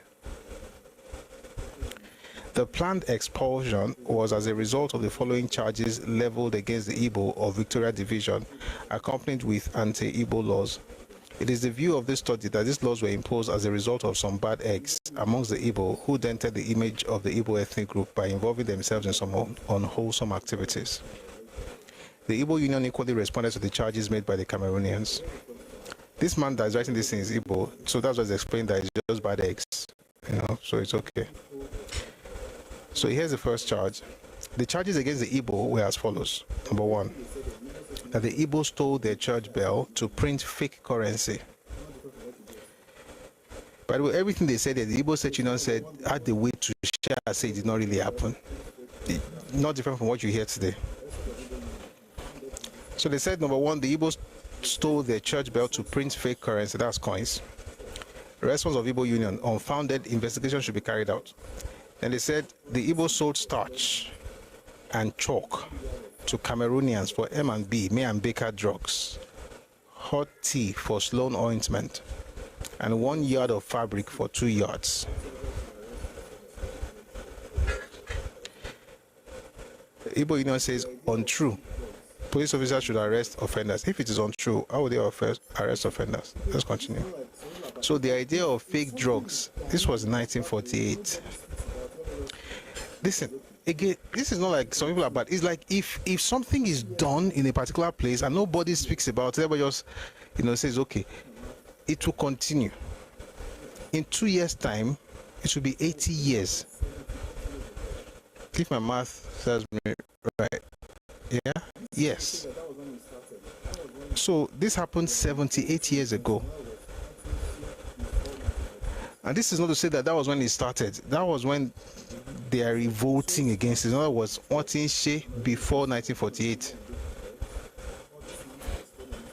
So they sold starch and chalk to Cameroonians for M&B, May and Baker drugs, hot tea for Sloan ointment, and 1 yard of fabric for 2 yards. Then they also said in the Public Works Department, PWD, where the Igbo were overseers, they charged £5 as bribe before a Cameroonian was employed and would be later relieved of the position. In other words, they will collect £5 from you, they give you a job, after a while you lose that job. That the Igbos sold their goods at exorbitant prices. That the Igbos were violent and terrifying in their methods of dealing with them, that with the Cameroonians. That in the olden days, the Cameroonians used to send their children to Victoria without guides, but this was not the case nowadays on account of the Igbo. That the Igbo were giving... This last one's actually quite funny. I don't blame the Igbos for this one. That the Igbo were giving to their women... that the trouble the Igbo were giving to their women was too much. In other words, we're chasing their women. So these were the laws that they put out against the Ibos back in the day, again 1948. That no landlord should let out his house to any Igbo man, and that those who were already tenants should all be ejected on or before 10th of March 1948, while another report says on or before 15th of March 1948. That those with landed property or farmlands should be asked to quit, and the cost should be refunded by the native authority. That no Igbo man or woman should buy or sell to any Cameroonian, and vice versa. That no Igbo man or woman should be allowed to fetch firewood from the bush. That no Cameroonian lady should have any dealings with any Igbo man. That any Cameroonian who violated the above rules would be liable to a fine of £5. The laws came into force on 25th February 1948. Another report modified number 4 under the anti-Igbo laws by stating that it was not only to obtain firewood, but could be for any purpose, and included the violation of number 4 under the same law as prosecution in native court. So that was what happened to them. And why I came here is because I want to read something that Timothy didn't say. So I give you that to give you an idea that people were very tired in the old Eastern region. So these are the another group of minorities in the old Eastern region, and this is what the representative said. Chief Manga Williams, one of the two representatives of the Cameroon's province in the Eastern House of Assembly before the introduction of Macpherson Constitution, had expressed anti-Igbo feelings in his farewell address. Listen to what this writer calls anti-Igbo feelings. This is what Chief Manga Williams said. I am only sorry that I shall not go with a very good memory of the treatment I have received from the African Brotherhood of this institution. In my own country, we have native etiquettes and customs, and I am obliged to say, as a result of the contemptuous treatment I had received from my African colleagues and friends, I have been very much disappointed that our coming together, instead of promoting mutual love and unity, has exposed some of us to revengeful experiences. However, being born of a free spirit, I decided not to leave this house without voicing my feelings. That's what this Igbo writer calls anti-Igbo feelings. This is nonsense. The truth is this. Minority was in the eastern, was in the Rivers State, or Rivers area, Bayelsa State, Akwa Ibom, Cross River, or Southern Cameroon. They all had the same story. Someone says, why has the account of the minorities remained largely unamplified? I don't know. I think it's because now this is my own. I think because after the war and the noise that was made, especially by Ojukwu and his propagandists, and they did it so well. They were very good in the US, in the UK, all over Europe, essentially. Whatever happened to any other person didn't really count as much. Their story somehow drowned out every other person's story, even though they also wrote I'm reading books, they also wrote their own books, but the narrative, the propaganda machinery that they are set in motion actually just drowned every other narrative, to the point where people didn't even really hear about it, regardless of what people eventually said. The only one that was able to come out was Asaba massacre. And I think it was because the Nigerian government was also, Nigerian forces were also involved in that massacre. That's why. And even then, if you notice, when you discuss Asaba massacre, they don't talk about what Biafrans did. They talk about what the Nigerian forces did. Meanwhile, as terrible as what Nigerian forces did, they did it because of what Biafran forces did in that same Asaba. But you see, it keeps the spotlight on Nigeria and what they are doing wrong. Therefore, we can add that to the story. But when it comes to the minorities, these people are the minority. They are the victims. You can't say that the minorities are also the victim of the victim now. Co-work. And they were not as loud. They were not as loud. And then lastly, they wanted to Bakamu. Muslim talking back in the for long, so that just rested and let it be. But here's the thing: just because we don't know does not mean they don't know. The children know these things. The nation, the entire country may not have heard about it. The entire world may not have heard of their own story, but their children know. And the people that live with them, they know that they know.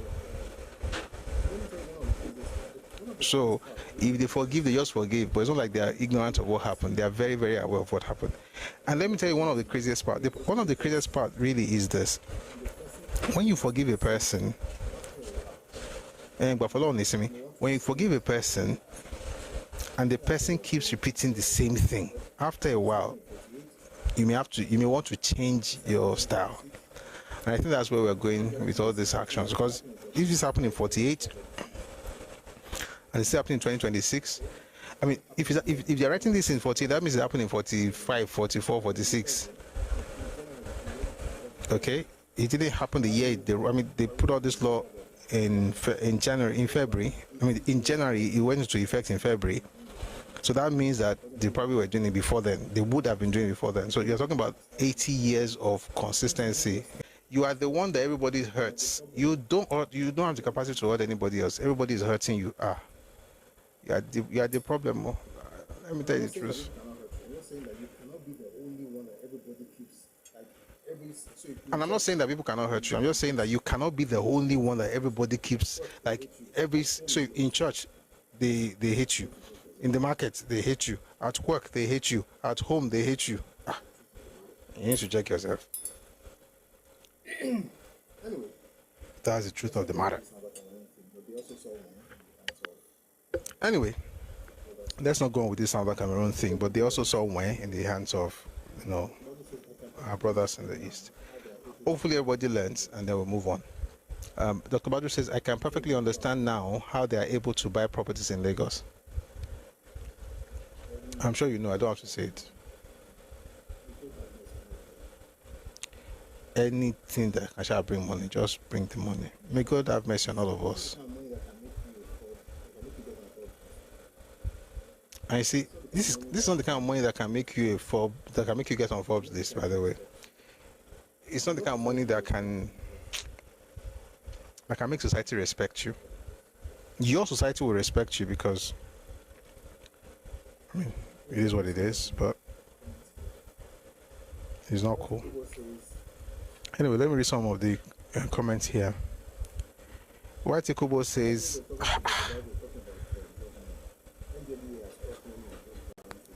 White Kubo was talking to Dr. Badru, talking about drug money.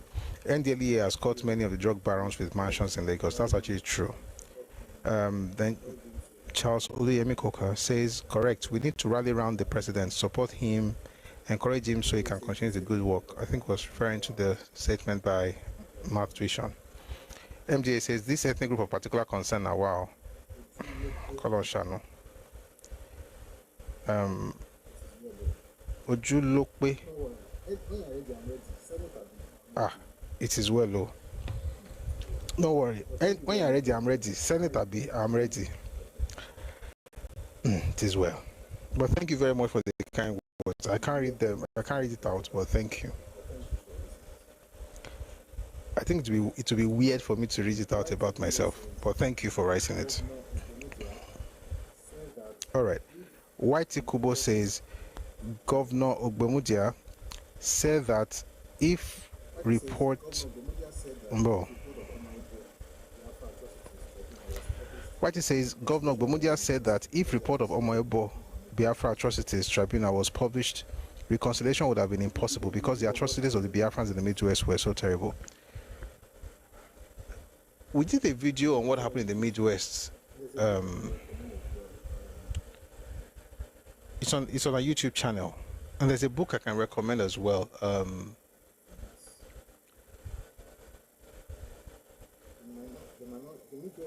think it's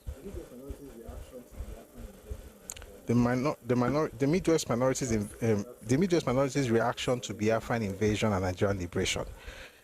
So that's the paper. It's by Uswalele Ilawa. I think that also as well. We did a video on it a while back. So if you want to check it out on YouTube, Busui Oris YouTube channel, just look for Midwest. What happened in the Midwest? It was terrible. It was terrible. These guys went to the Midwest and put up what do they call this thing? It's not detention centers. It's I mentioned it earlier. What Hitler put up for the Jews in Germany? I'm not talking about concentration camps. God bless you. Thank you, Robodo. They put up concentration camps in Benin, in different parts of Edo State, present Edo State. And they tell you, thank you very much, everyone. And they tell you that it's going to Lagos. I think we're going to do another session on all this thing of it was going to Lagos because one's going to meet go on. You're going to Lagos, but you're building concentration camps in other people's lands. You are imprisoning the people. They put up Hausas. They killed lepers in Osiomo in Benin. I mean, terrible things. Not that these people were against you, they were just on their own. You went to their place, you scattered the whole place, changed their civil service, brought people from Enugu, all kinds of crazy things, and then appoint for them another governor. You know, the other day I was studying one book and I found the speech that Governor, what's his name? Albert Okonkwo, the speech he gave in 1967. I was like, what audacity do these people? And it's a product of Just development. It's a product that dominating, and it's a product of underdevelopment, to be honest. It's a product of very low level civilization. Like, you don't get it. The time people did that, there was a way they did it, and that time it don't pass. We're in a new era now. And if you tell me it's in the past, I'll tell you that that's the same thing that BGIE did last year, Simon Ekpa, when he was mentioning 40 states. He counted other people's land as part of the Biafra. It's the same spirit. It's wrong now. May God forgive everybody and help everybody. May Nigeria work. But if you are Igbo, your elders did not try. Nobody only passed, but your elders did not try. And here's the crazy part. See, it's one thing to do something wrong. E.g., Northern leaders did a lot of wrong things. Okay? We can talk about it some other time, but there's something they did not do.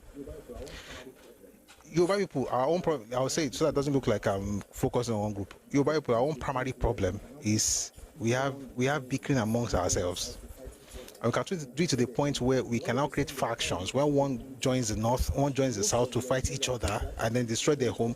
And while they're destroying their home, they're destroying the country, because most of the ideas that actually everybody's copying actually comes out of Yoruba land. That's the truth from the 1950s. As a matter of fact, from Tikwe, but in Nigeria from the 1950s.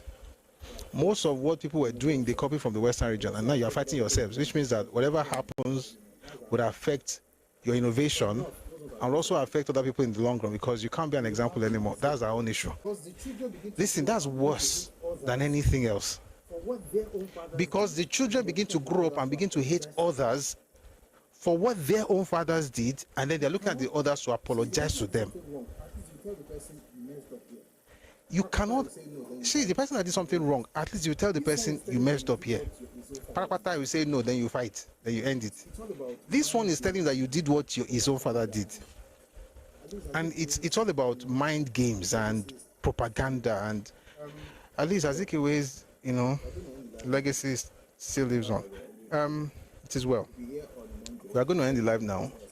I'm glad that we're ending early. We'll be here on Monday at 4 p.m. if your time was African time. We might discuss some things from the perspective of Ogundikpe on Monday and just learn some things about the war. But there are some new books I'll probably be introducing beginning next week. Maybe not Monday. It could be Monday, it could be another day. But there are some books I'd like to introduce, and would like to, so that we can get into some things.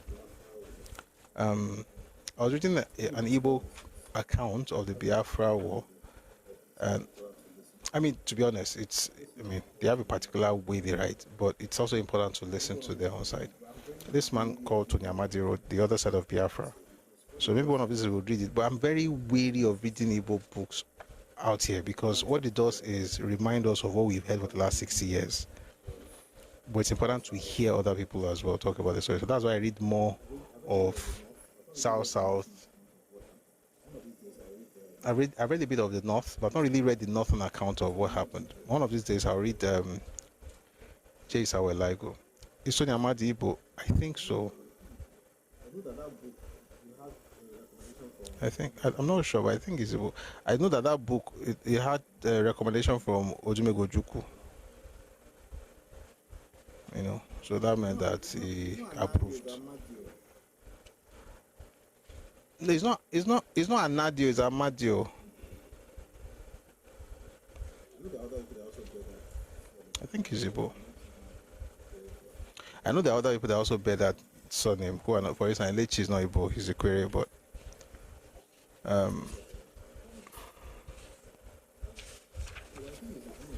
one second.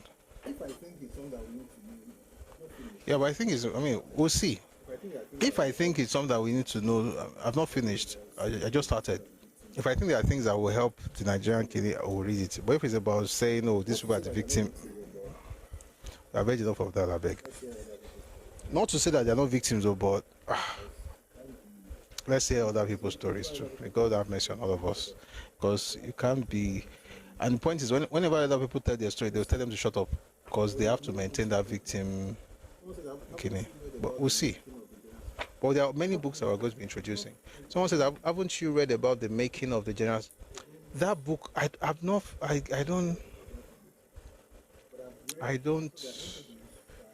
I've looked for that book. I've not found it yet. But I've read. So there are interviews by Tiwa Danjuma. Tiwa Danjuma did not write that book, so I think it was somebody from the Caribbeans. I think it was a Jamaican who wrote The Making of a General about Tiwa Danjuma. But I'm still looking for the book itself, The Making of the War, something like that. I'm still looking for it, but if I find it, I'll let you know. Someone said Tony Amadi, they ask if he's Igbo, because there are many people that bear those names who are not Igbos. Amadi is not necessarily Igbo. Elechi Amadi is Ikwere, he's not Igbo.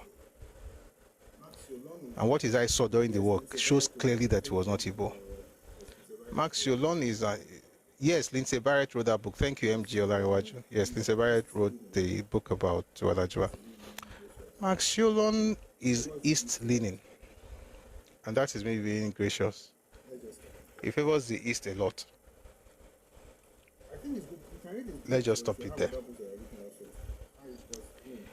I think it's good. You can read his books, but you should have other books that you're reading also. You can't read just, I mean, this man wrote a book and he confidently asserted that, I mean, let me put it this way. The inference I drew from what he wrote was that the coup was a result of Operation Wete in Western region. That's a lie. That's a big lie.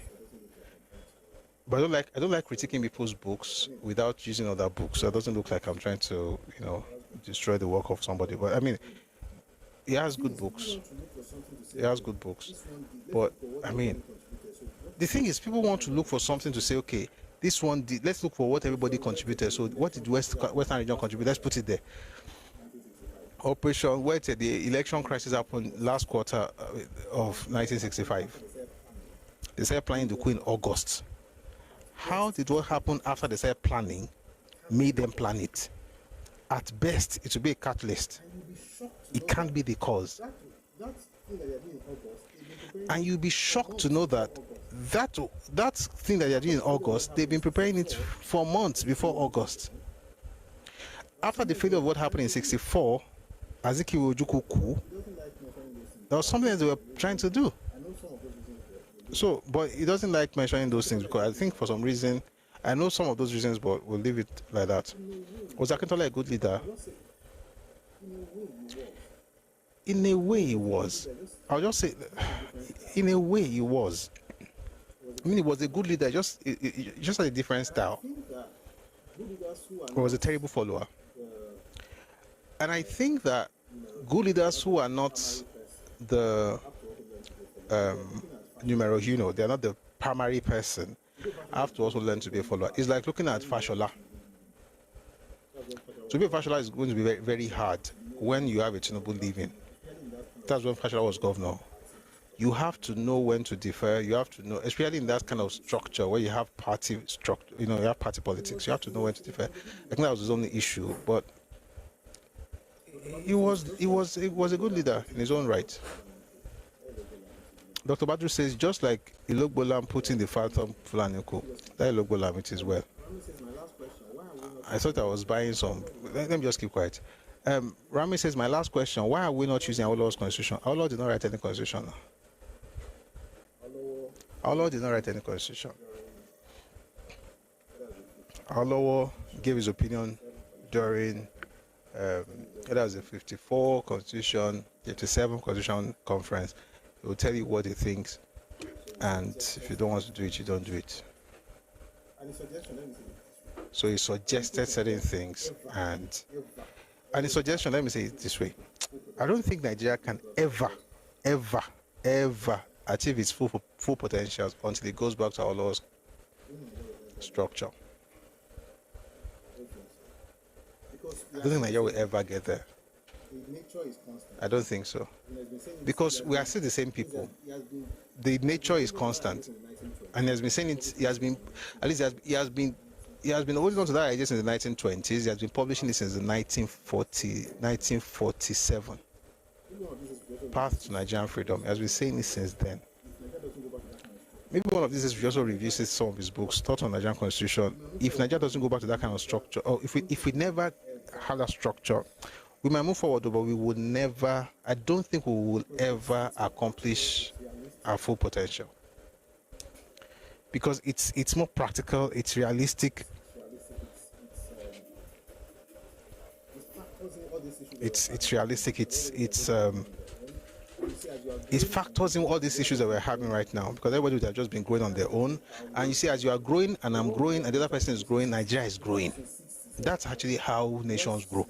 But what we have been trying to do since 66, in fact since 67, but worse since 66, is that Nigeria will just grow. Forget what each part contributes, everybody just grows because of unitary system. The original idea is that the different components can grow, or constituents can grow as they are growing and they are competing, healthy competition. See what this person is doing, I want to do it the same. I want to do the same. Everybody begins to see their comparative advantage. As they are doing that, the nation itself is growing. And the best way to have the constituent unit is based on ethnicity. Maybe one of these days we have a conversation on it where you're not saying that all ethnicities must be Kini, but you have the big ones and you have some that come together to form a block because they're too small to be on their own. These things are not even difficult. Guess what? The one we are operating right now is even more difficult than what he said. Whether it was in 47 or it was 1960, or 54, 57, 60. This one we are doing is even more cumbersome. Then someone says, Akintola couldn't stand Azikiwe and his pranks for 2 minutes. Akintola, if there's anything that Yoruba people should appreciate Akintola for, he's for being clear about the danger of Ibos in politics. If an Igbo person hears what I said right now, they may feel like, that's tribalistic. You don't get it. The first time folks from the Southeast got involved in politics at a high level was in Nigeria. There was no centralized state in the entire Eastern region. I'm not joking. There was no centralized state in the entire Eastern region, like Southeastern. No centralized state, no kings, no empires. The idea of statecraft, all those things were absent.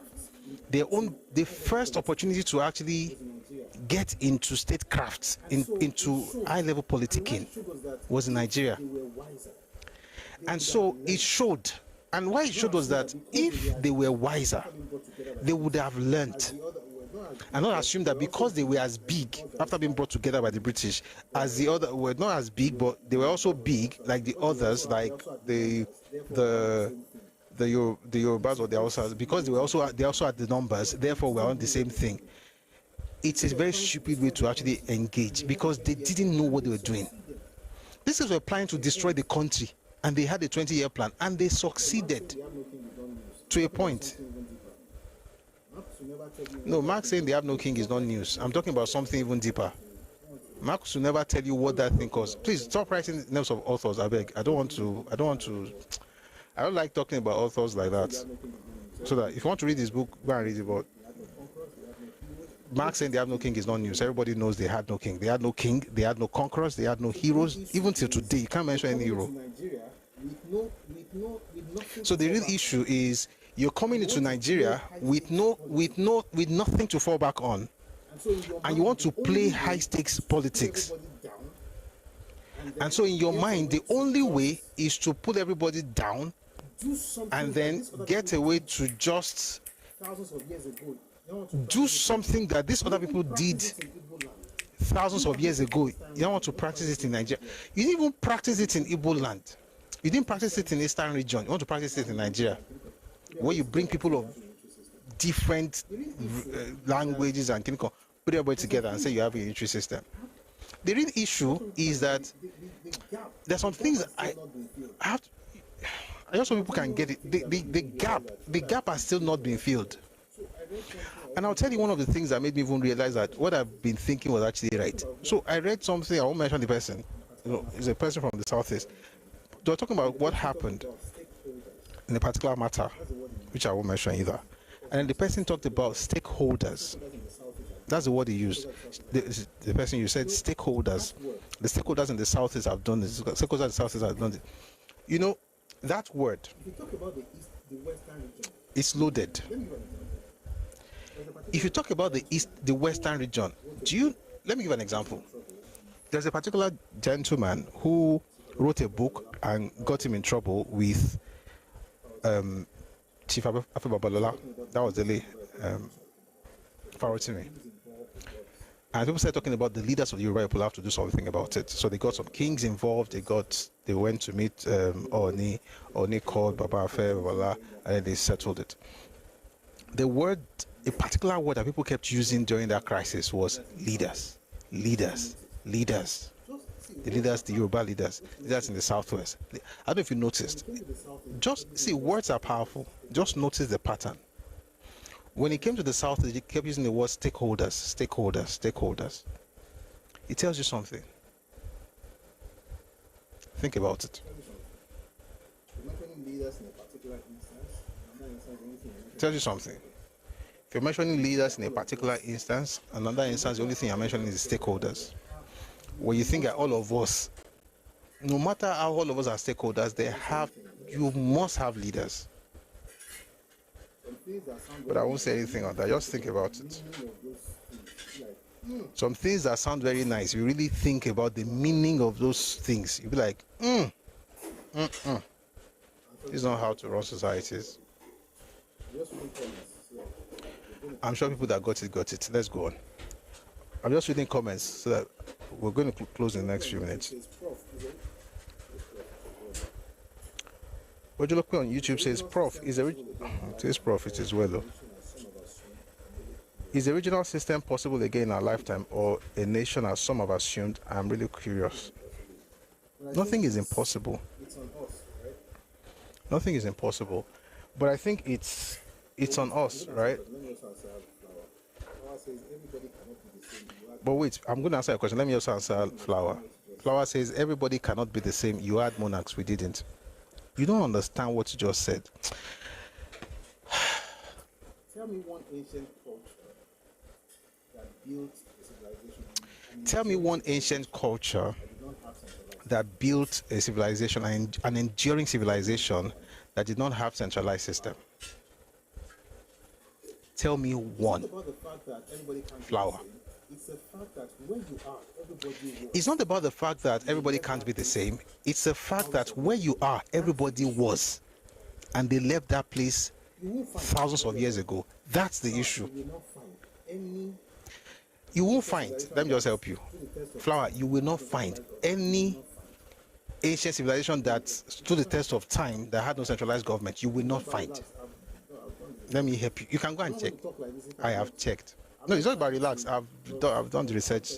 I'm not going to talk like this if I'm not trying to just talk. I don't talk flippantly. I'm not frivolous with words. You won't find any strong group that had enduring legacy, enduring civilization without a centralized government. You will not find. How do you organize your army? How do you come up with the economy? How do you create structure? Without having that system, it's not going to work. The point is not that what you have is different from what we have. The point is that what you have is what we had. And the time we stopped having it was thousands of years ago. In other words, what that means basically is that as far as your evolutionary journey is concerned, What people are where you are doing is far. to calm their nerves and study those who are doing it and begin to What people like that do is to calm their nerves and study those who are doing it and begin to copy, not to be competing with them. You can't compete. You will die. You will kill yourself, because what you're doing is you can't catch up by competition. It shows in your politics, even till today. You have to learn. It shows in your politics, even till today. It's there. It's just the truth. If you never had centralized government, And I hope I'm not sounding too harsh. It's just the truth. If you never had centralized government, what that means basically is that there's no serious politicking at a high level, right? You don't have. Let me give an example. Oh boy, we're supposed to be getting off of this. Let's say this and then we'll close after reading some questions in the comment section. Well, let me tell you something. This is how societies are structured, right? You have families, you have clans, right? You have families, then you have clans, right? And then you have tribes, right? Which will be towns, right? Or small villages and so on. And then you now have like the bigger towns and all of those things. Every culture starts, with a family. And then you have a collection of families, that's a clan.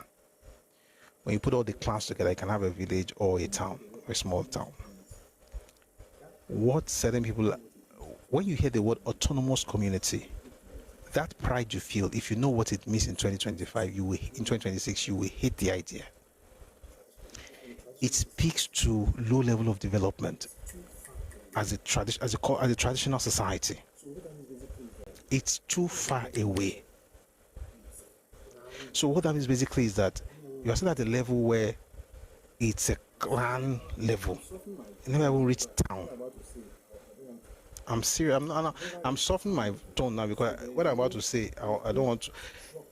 You never reach town level. So there's no structure, there's no hierarchy. We are all stakeholders. We all own this thing. And as sound as that thing sound, as good as that thing sound, the only thing I can give to you in your life is what happened with what do you call it? NSAS. We have no leaders. That's what happened. No proper structure, hierarchy. That's what they get you, because you don't know when to stop. Nobody can say do this. Nobody can say go. Nobody can say come. And if you notice, folks from those areas assume that the concept of kings or monarchs means absolute authority. I'm Yoruba. In our history, our kings never had absolute powers before the colonial government. It was the colonialists that brought absolute powers to our kings. The Northerners did have absolute powers because they had feudal structure. We didn't have absolute powers. We had checks and balances. That took a lot of years to reform and work on. The point is that while everybody was doing that, Flower, I see you in the comment section. If I say something, it's going to look like an insult. You have to understand how you were even put together to start with, how you grew, how you came together, who you were. When you see, one of the things about life is that we have to be very, very, we have to be true with ourselves. Someone says power cannot be abused. No, when there are checks and balances, power cannot be abused, right?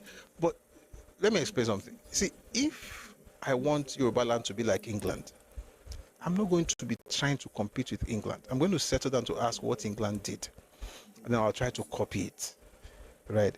Or I'll try to learn from it, and then you build stuff. Someone says the fact that you think we didn't know ourselves is insulting. We have our ancestors that we know it. Give me 3 ancestors of yours that were heroes. I'll tell you can't find one. And the reason is because you never developed to the point where you needed them to do what heroes do. Let's just leave this matter, I beg. The issue is that comparison that you're always doing is the reason we are where we are. And so for the first time, folks in, a couple, mention their name now. You mention their names. It's not the same thing that we're having a session where somebody was talking about ancient Igbo people. I was talking about Mbonu and Azikiwe. I was like, the person that died in 1996. How can I 96 person be ancient? No, we call Ibadan ancient city. The new Ibadan as it is, we call it ancient city. And even that new Ibadan, even up to 200 years. Someone says, I won't mention it here. Look for it. I can't. There's nothing to look for. They don't exist. Whatever you agree, whatever you think. Well, let me leave your matter. I don't want to make it look as if you are the topic. Just whatever you agree, whatever you think you are. Continue. Continue. That's why you can't negotiate power. You can't. You've had power only twice. The first time was the British that gave it to Azikiwe. The second time was by force. That's high level. It will not happen again by the grace of God. There's nothing high level about it. That's high level, and even the Azikiwe thing there's nothing high level about it. It was a threat. You either become the governor general or you go to prison. You understand why it was going to go to prison. If you study the first certain tribunal, the report, you'll understand why he was going to go to prison. Azikiwe would have gone to prison around 59-60. And it should have gone. Nigeria would have been better. So they just gave him It didn't go. work with So they just gave him options. Work with Sardauna or go to prison. He chose to work with Sardauna. That's how he got the power. With Tirosi by force. You've never really gotten there by negotiation. someone says, why is Awolowo's king not? If you don't agree, it's okay. People don't want Someone says, why is Awolowo's king not? People don't want its knee.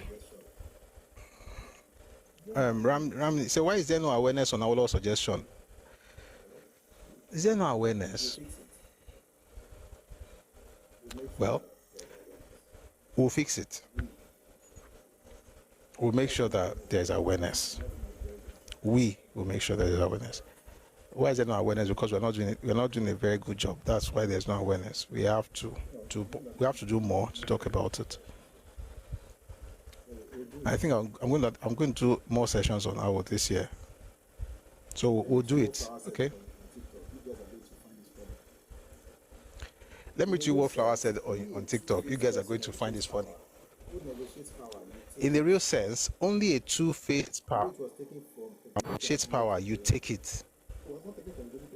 The way it was taken from Ogundipe and handed to go on. It was not taken from Ogundipe. It was taken from Ironsi. You have no idea what you're talking about. Ogundipe didn't even have the power. Ironsi had the power. It was taken from him and given to go on. And in your mind, that's the only way you can get power, because military is the highest form of understanding of government for you. You guys are not developed. You don't have negotiation. You think Tinubu. So you think that's how power? You don't. It's not negotiation. You think Tinubu? Sorry, I'm discussing. Oh, Jesus is Lord. You know what? Sorry, I'm discussing class 6. You should be in KG. If you have a coup, Ogundipe was next in line. They're no born and well. You don't have sense. If you have a coup, do you go by hierarchy when you have a coup? when Babangida became the head of state, was it the most senior army officer?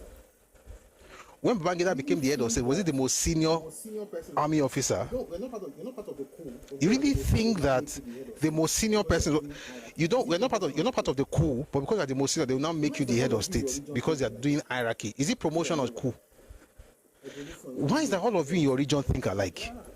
Actually, I know why. Evolution, you look, you sound exactly like Ojuku, nothing different. Continue.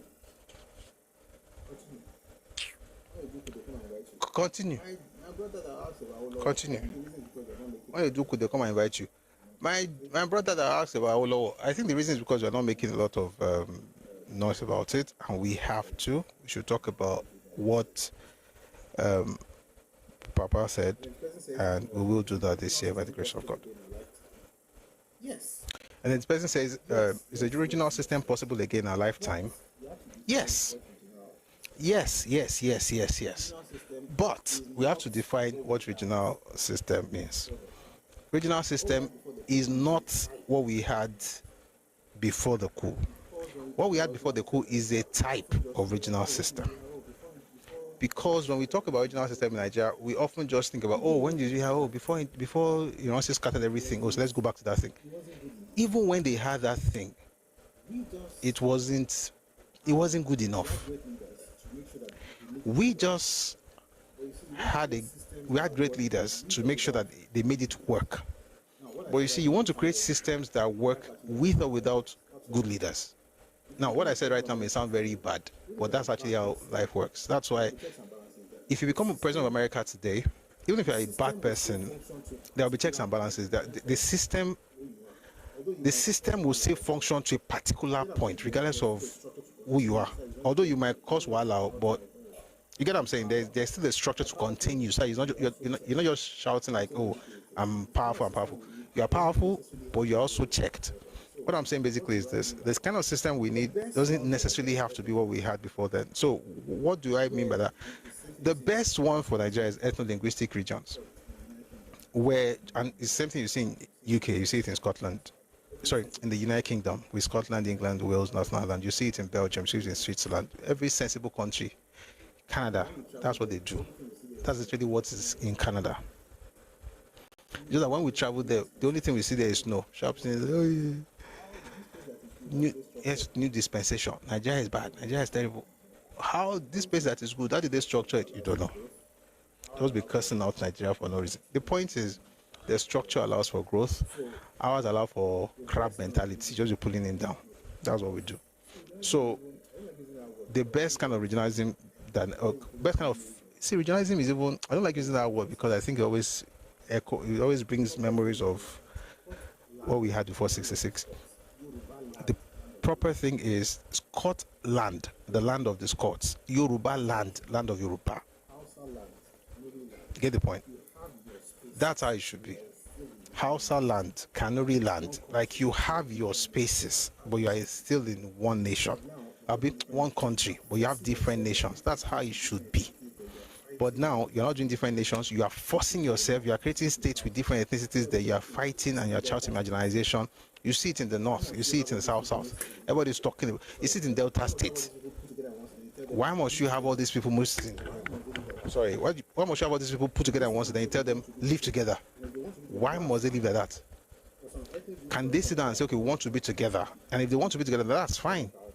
There's some ethnic groups, for instance, that there are not that many, like 1 million, 200,000, 500,000, 2 million. They can band together, but there's also that structure that allows for them to determine whatever they want to do amongst themselves. You know, interestingly, I will actually did a lot of work on these things. Maybe we'll get back to that very soon. If not this month, next month. Ade says regions in Canada, they do immigration on their own apart from the federal one. Yes. Yes. Yes. It's better to think like I own some things I want to govern it. And I think we're on the path to getting it. And it doesn't look like it, by the way. I know it doesn't, but I think we're on the right path. And that's the development commissions. I think that's the beginning. The development commissions, that's the beginning. We're going to be having certain conversations at the national level. They'll be talking about certain things very soon. Just watch.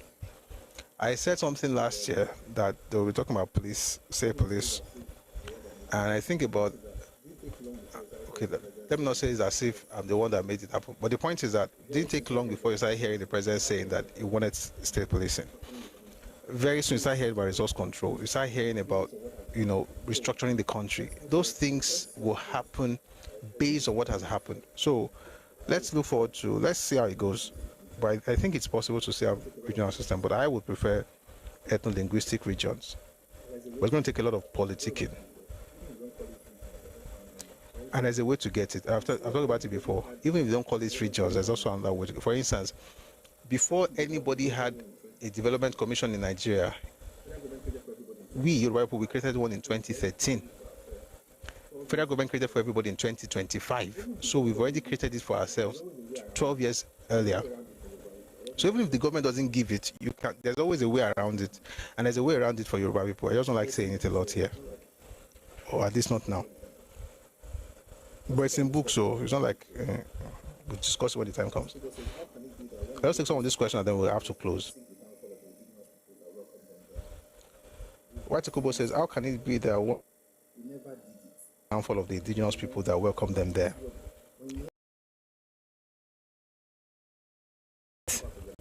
so they want to do it. They want to see what. When you hear people saying that remove indigenous primitive, everybody has done that thing before, maybe thousands of years ago, or at the least centuries ago. But people are beginning to see, okay, more.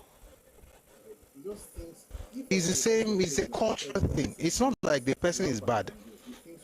It's just a cultural outlook, right? He just thinks, if for instance he comes to your place now and you tell him that this is the limits, this is how far you can go, he thinks you're a tribalist.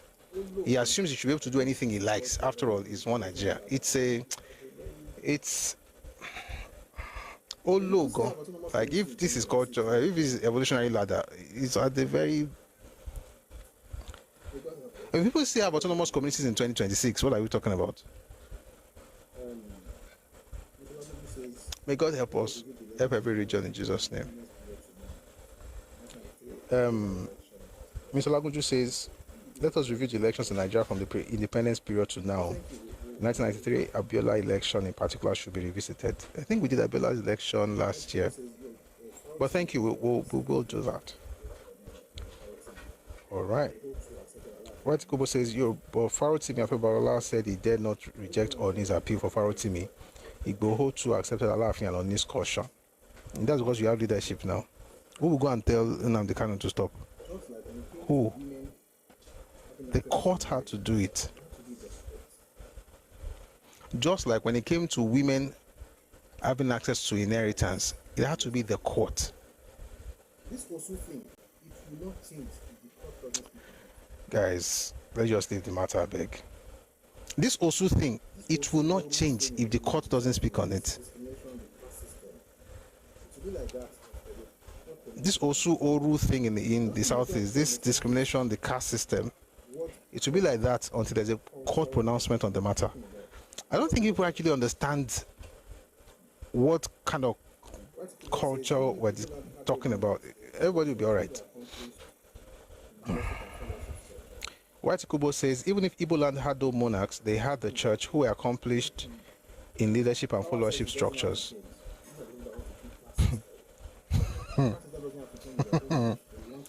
Flower says it doesn't have to change. These are the people that want to keep caste system. Caste system doesn't have to change in your homeland, but you want unity in Nigeria. Is everything, are you normal? You don't think Osu should change in your space? People should still be permanently outcast. By the way, outcast is generational and is eternal in Igbo land. This man is saying, you have to be a boy to be honest. You are saying that the system should not change, but you want unity in Nigeria. You want to be at the same level as every Nigerian, but you want to have a caste system back at home. Why are you guys like this? So when you have power, you must use it to the pay everybody know their place. But in Nigeria, you want to come and do citizenship. You're not serious. That's why the Ebonyi man was removed from that university, because he was from Ebonyi.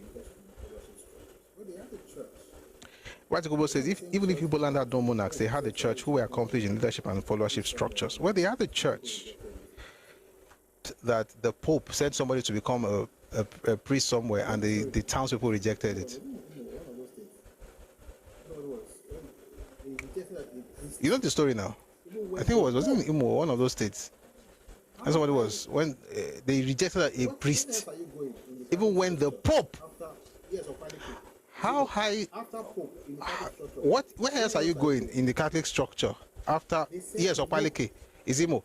After Pope in the Catholic structure, going.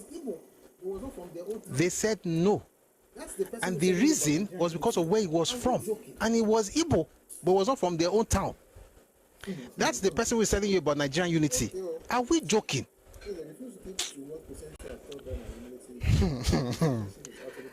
Okay. It says they refuse to keep to what Christianity had taught them, and humility is a huge part. They think kingship is absolute power. That was why Ronsi and Ojukwu called themselves supreme leaders. They thought they were gods. Yeah. Macmillan says we have Zik, Ojukwu, Mbanugo. Those are the ancient heroes. Okay. Jaja Vokobo was a great leader, but his parents sold him to the Ijos as a child. He was an Ijo man, so he just flowed into the Ijo structure and Ijo culture. every restructuring will start in earnest after Tinubu wins. No, restructuring is not going to start. Already started. You have development commissions already tells you that. So let me end by saying this. We have to go. See, here's the thing. The restructuring that we are looking for has already started, especially for Yoruba people. If you look very well, Oti Bere, what you're expecting is just a type of restructuring, not the definition of restructuring. It's just an example. There are many different types of regional system, different types of federalism. What you are looking for is, oh, we want to go back to what we had before Juku. That's just a type. We should be discussing the concept, not the type, because that type is not the only type. And there are better types. That's the beautiful thing. There are better types, like the one that Awolowo espoused when he was, in his books. Like I said, we're going to go back to some of those things. There are better types. So let's not be hung up on until we have that kind of thing that we had before 66. We could even have better. And I think we should, work for better. But thank you very much for your comments. And then Olagunju Manuel says, Mr. Olagunju says, it was a Yoruba judge that even gave an Igbo woman the right to inheritance in 2014. Think about it. 2014. As a Yoruba woman, if your father dies, you have the same property, you have the same access as the son. So daughter also has access. The one who doesn't is the one that's telling you that you are marginalizing. He's marginalizing his own women. I mean, for all the good that I actually thought that this guy was actually learning something. What he wrote today, Flower, is actually quite disappointing. When you said it doesn't have, then leave Nigeria the way it is. You be the one at the lower rungs in the caste system, since you are used to caste system. So might as well just go on with it. Be the Osu in Nigeria, and you must not complain because you said it should not change. I want to preach unity to you. Go and see what they practice in their home, in their region. See it. One day I'll do a session on that Osu and Oru thing. It's a demonic thing. But you see, have it. These guys are telling you about unity. Tell them that they should marry an Osu person. That's when you discover that even at home there's no unity. And then tell some of them, maybe an Ambra, to marry someone from Ebonyi. That's when you understand the fact that Walawa. But you're going to teach Nigeria about unity. I like your vision. All right, let's close the session for today. It's been an interesting conversation. What you have to say. No, you've already heard what I have to say. If you didn't understand what I said so far, nothing I say will be of. So, what I can tell you is this video, what we're having right now, this live session is on YouTube. So as soon as we're done, you can go to the YouTube channel Busuyoris, go to the live section, you see the video, listen to it. You can forward to that part that I'm talking to you, listen, but don't tell me to repeat it. I can't, because it will be a waste of time, to be honest. But thank you very much for a fantastic week. We've had a great run. We're going to be here on Monday, and we're going to have a really great session next week. I have some things I wanted to talk about on Wednesday I did not talk about. But like I said, because so we'll talk about some of those things on Monday. And I'll let you know what title it is when you come. But it will be good. Please pray for me. May God bless you, and may God keep your family. May God protect you in all that you do. Amen. Before we go, we're going to listen to the anthems, the Nigerian anthem. Thank you, Olori Eshewo. Thank you so much, ma. We'll listen to the Nigerian anthem and the Yoruba anthem. Thank you, Winsome. It's been a while. I haven't seen you in a bit, but good to see you. Shaya West, you took a break after evolution of Christianity in Yoruba land, but I'm glad you're back. I'm sure you always call me, but that time you were really, really present in the comment section. But good to have you back. All right. Thank you, Roboto. Thank you. Thank you. Let's have the anthems.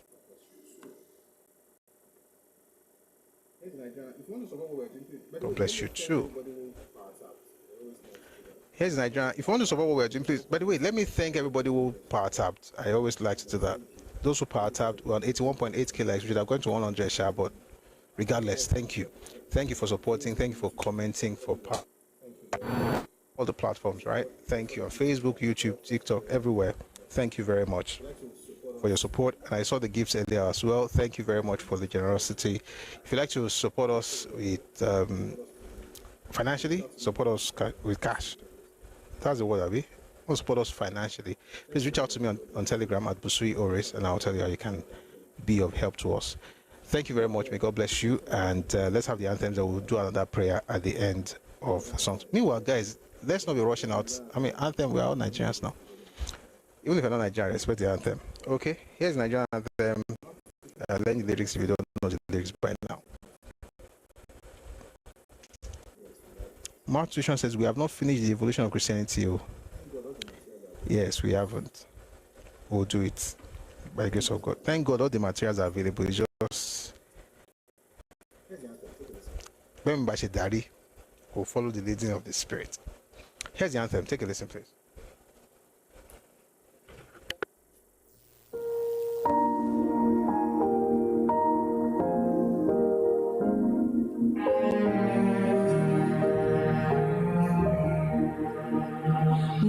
Nigeria, we hail thee, our own dear native land.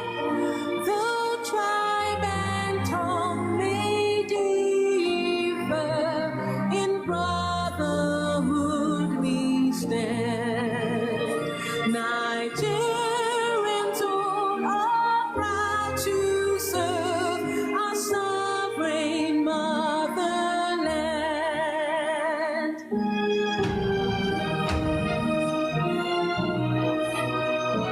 Our flag shall be a symbol that truth and justice reign. In peace all battle honored, and this we count as gain. To hand unto our children a banner without stain.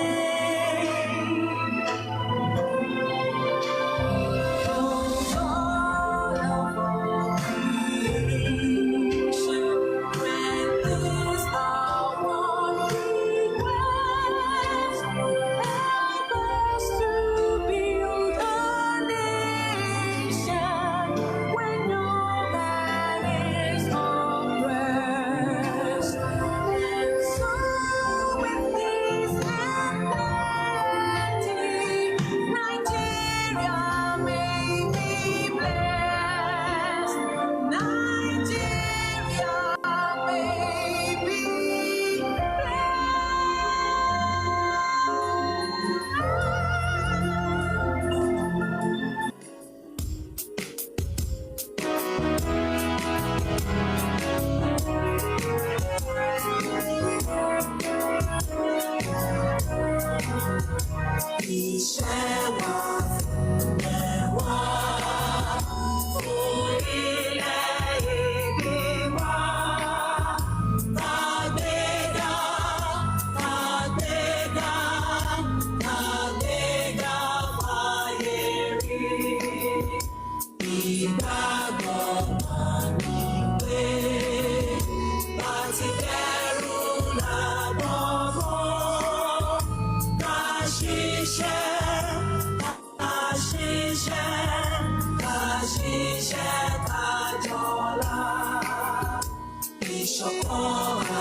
I also think young Ibos need to know what happened.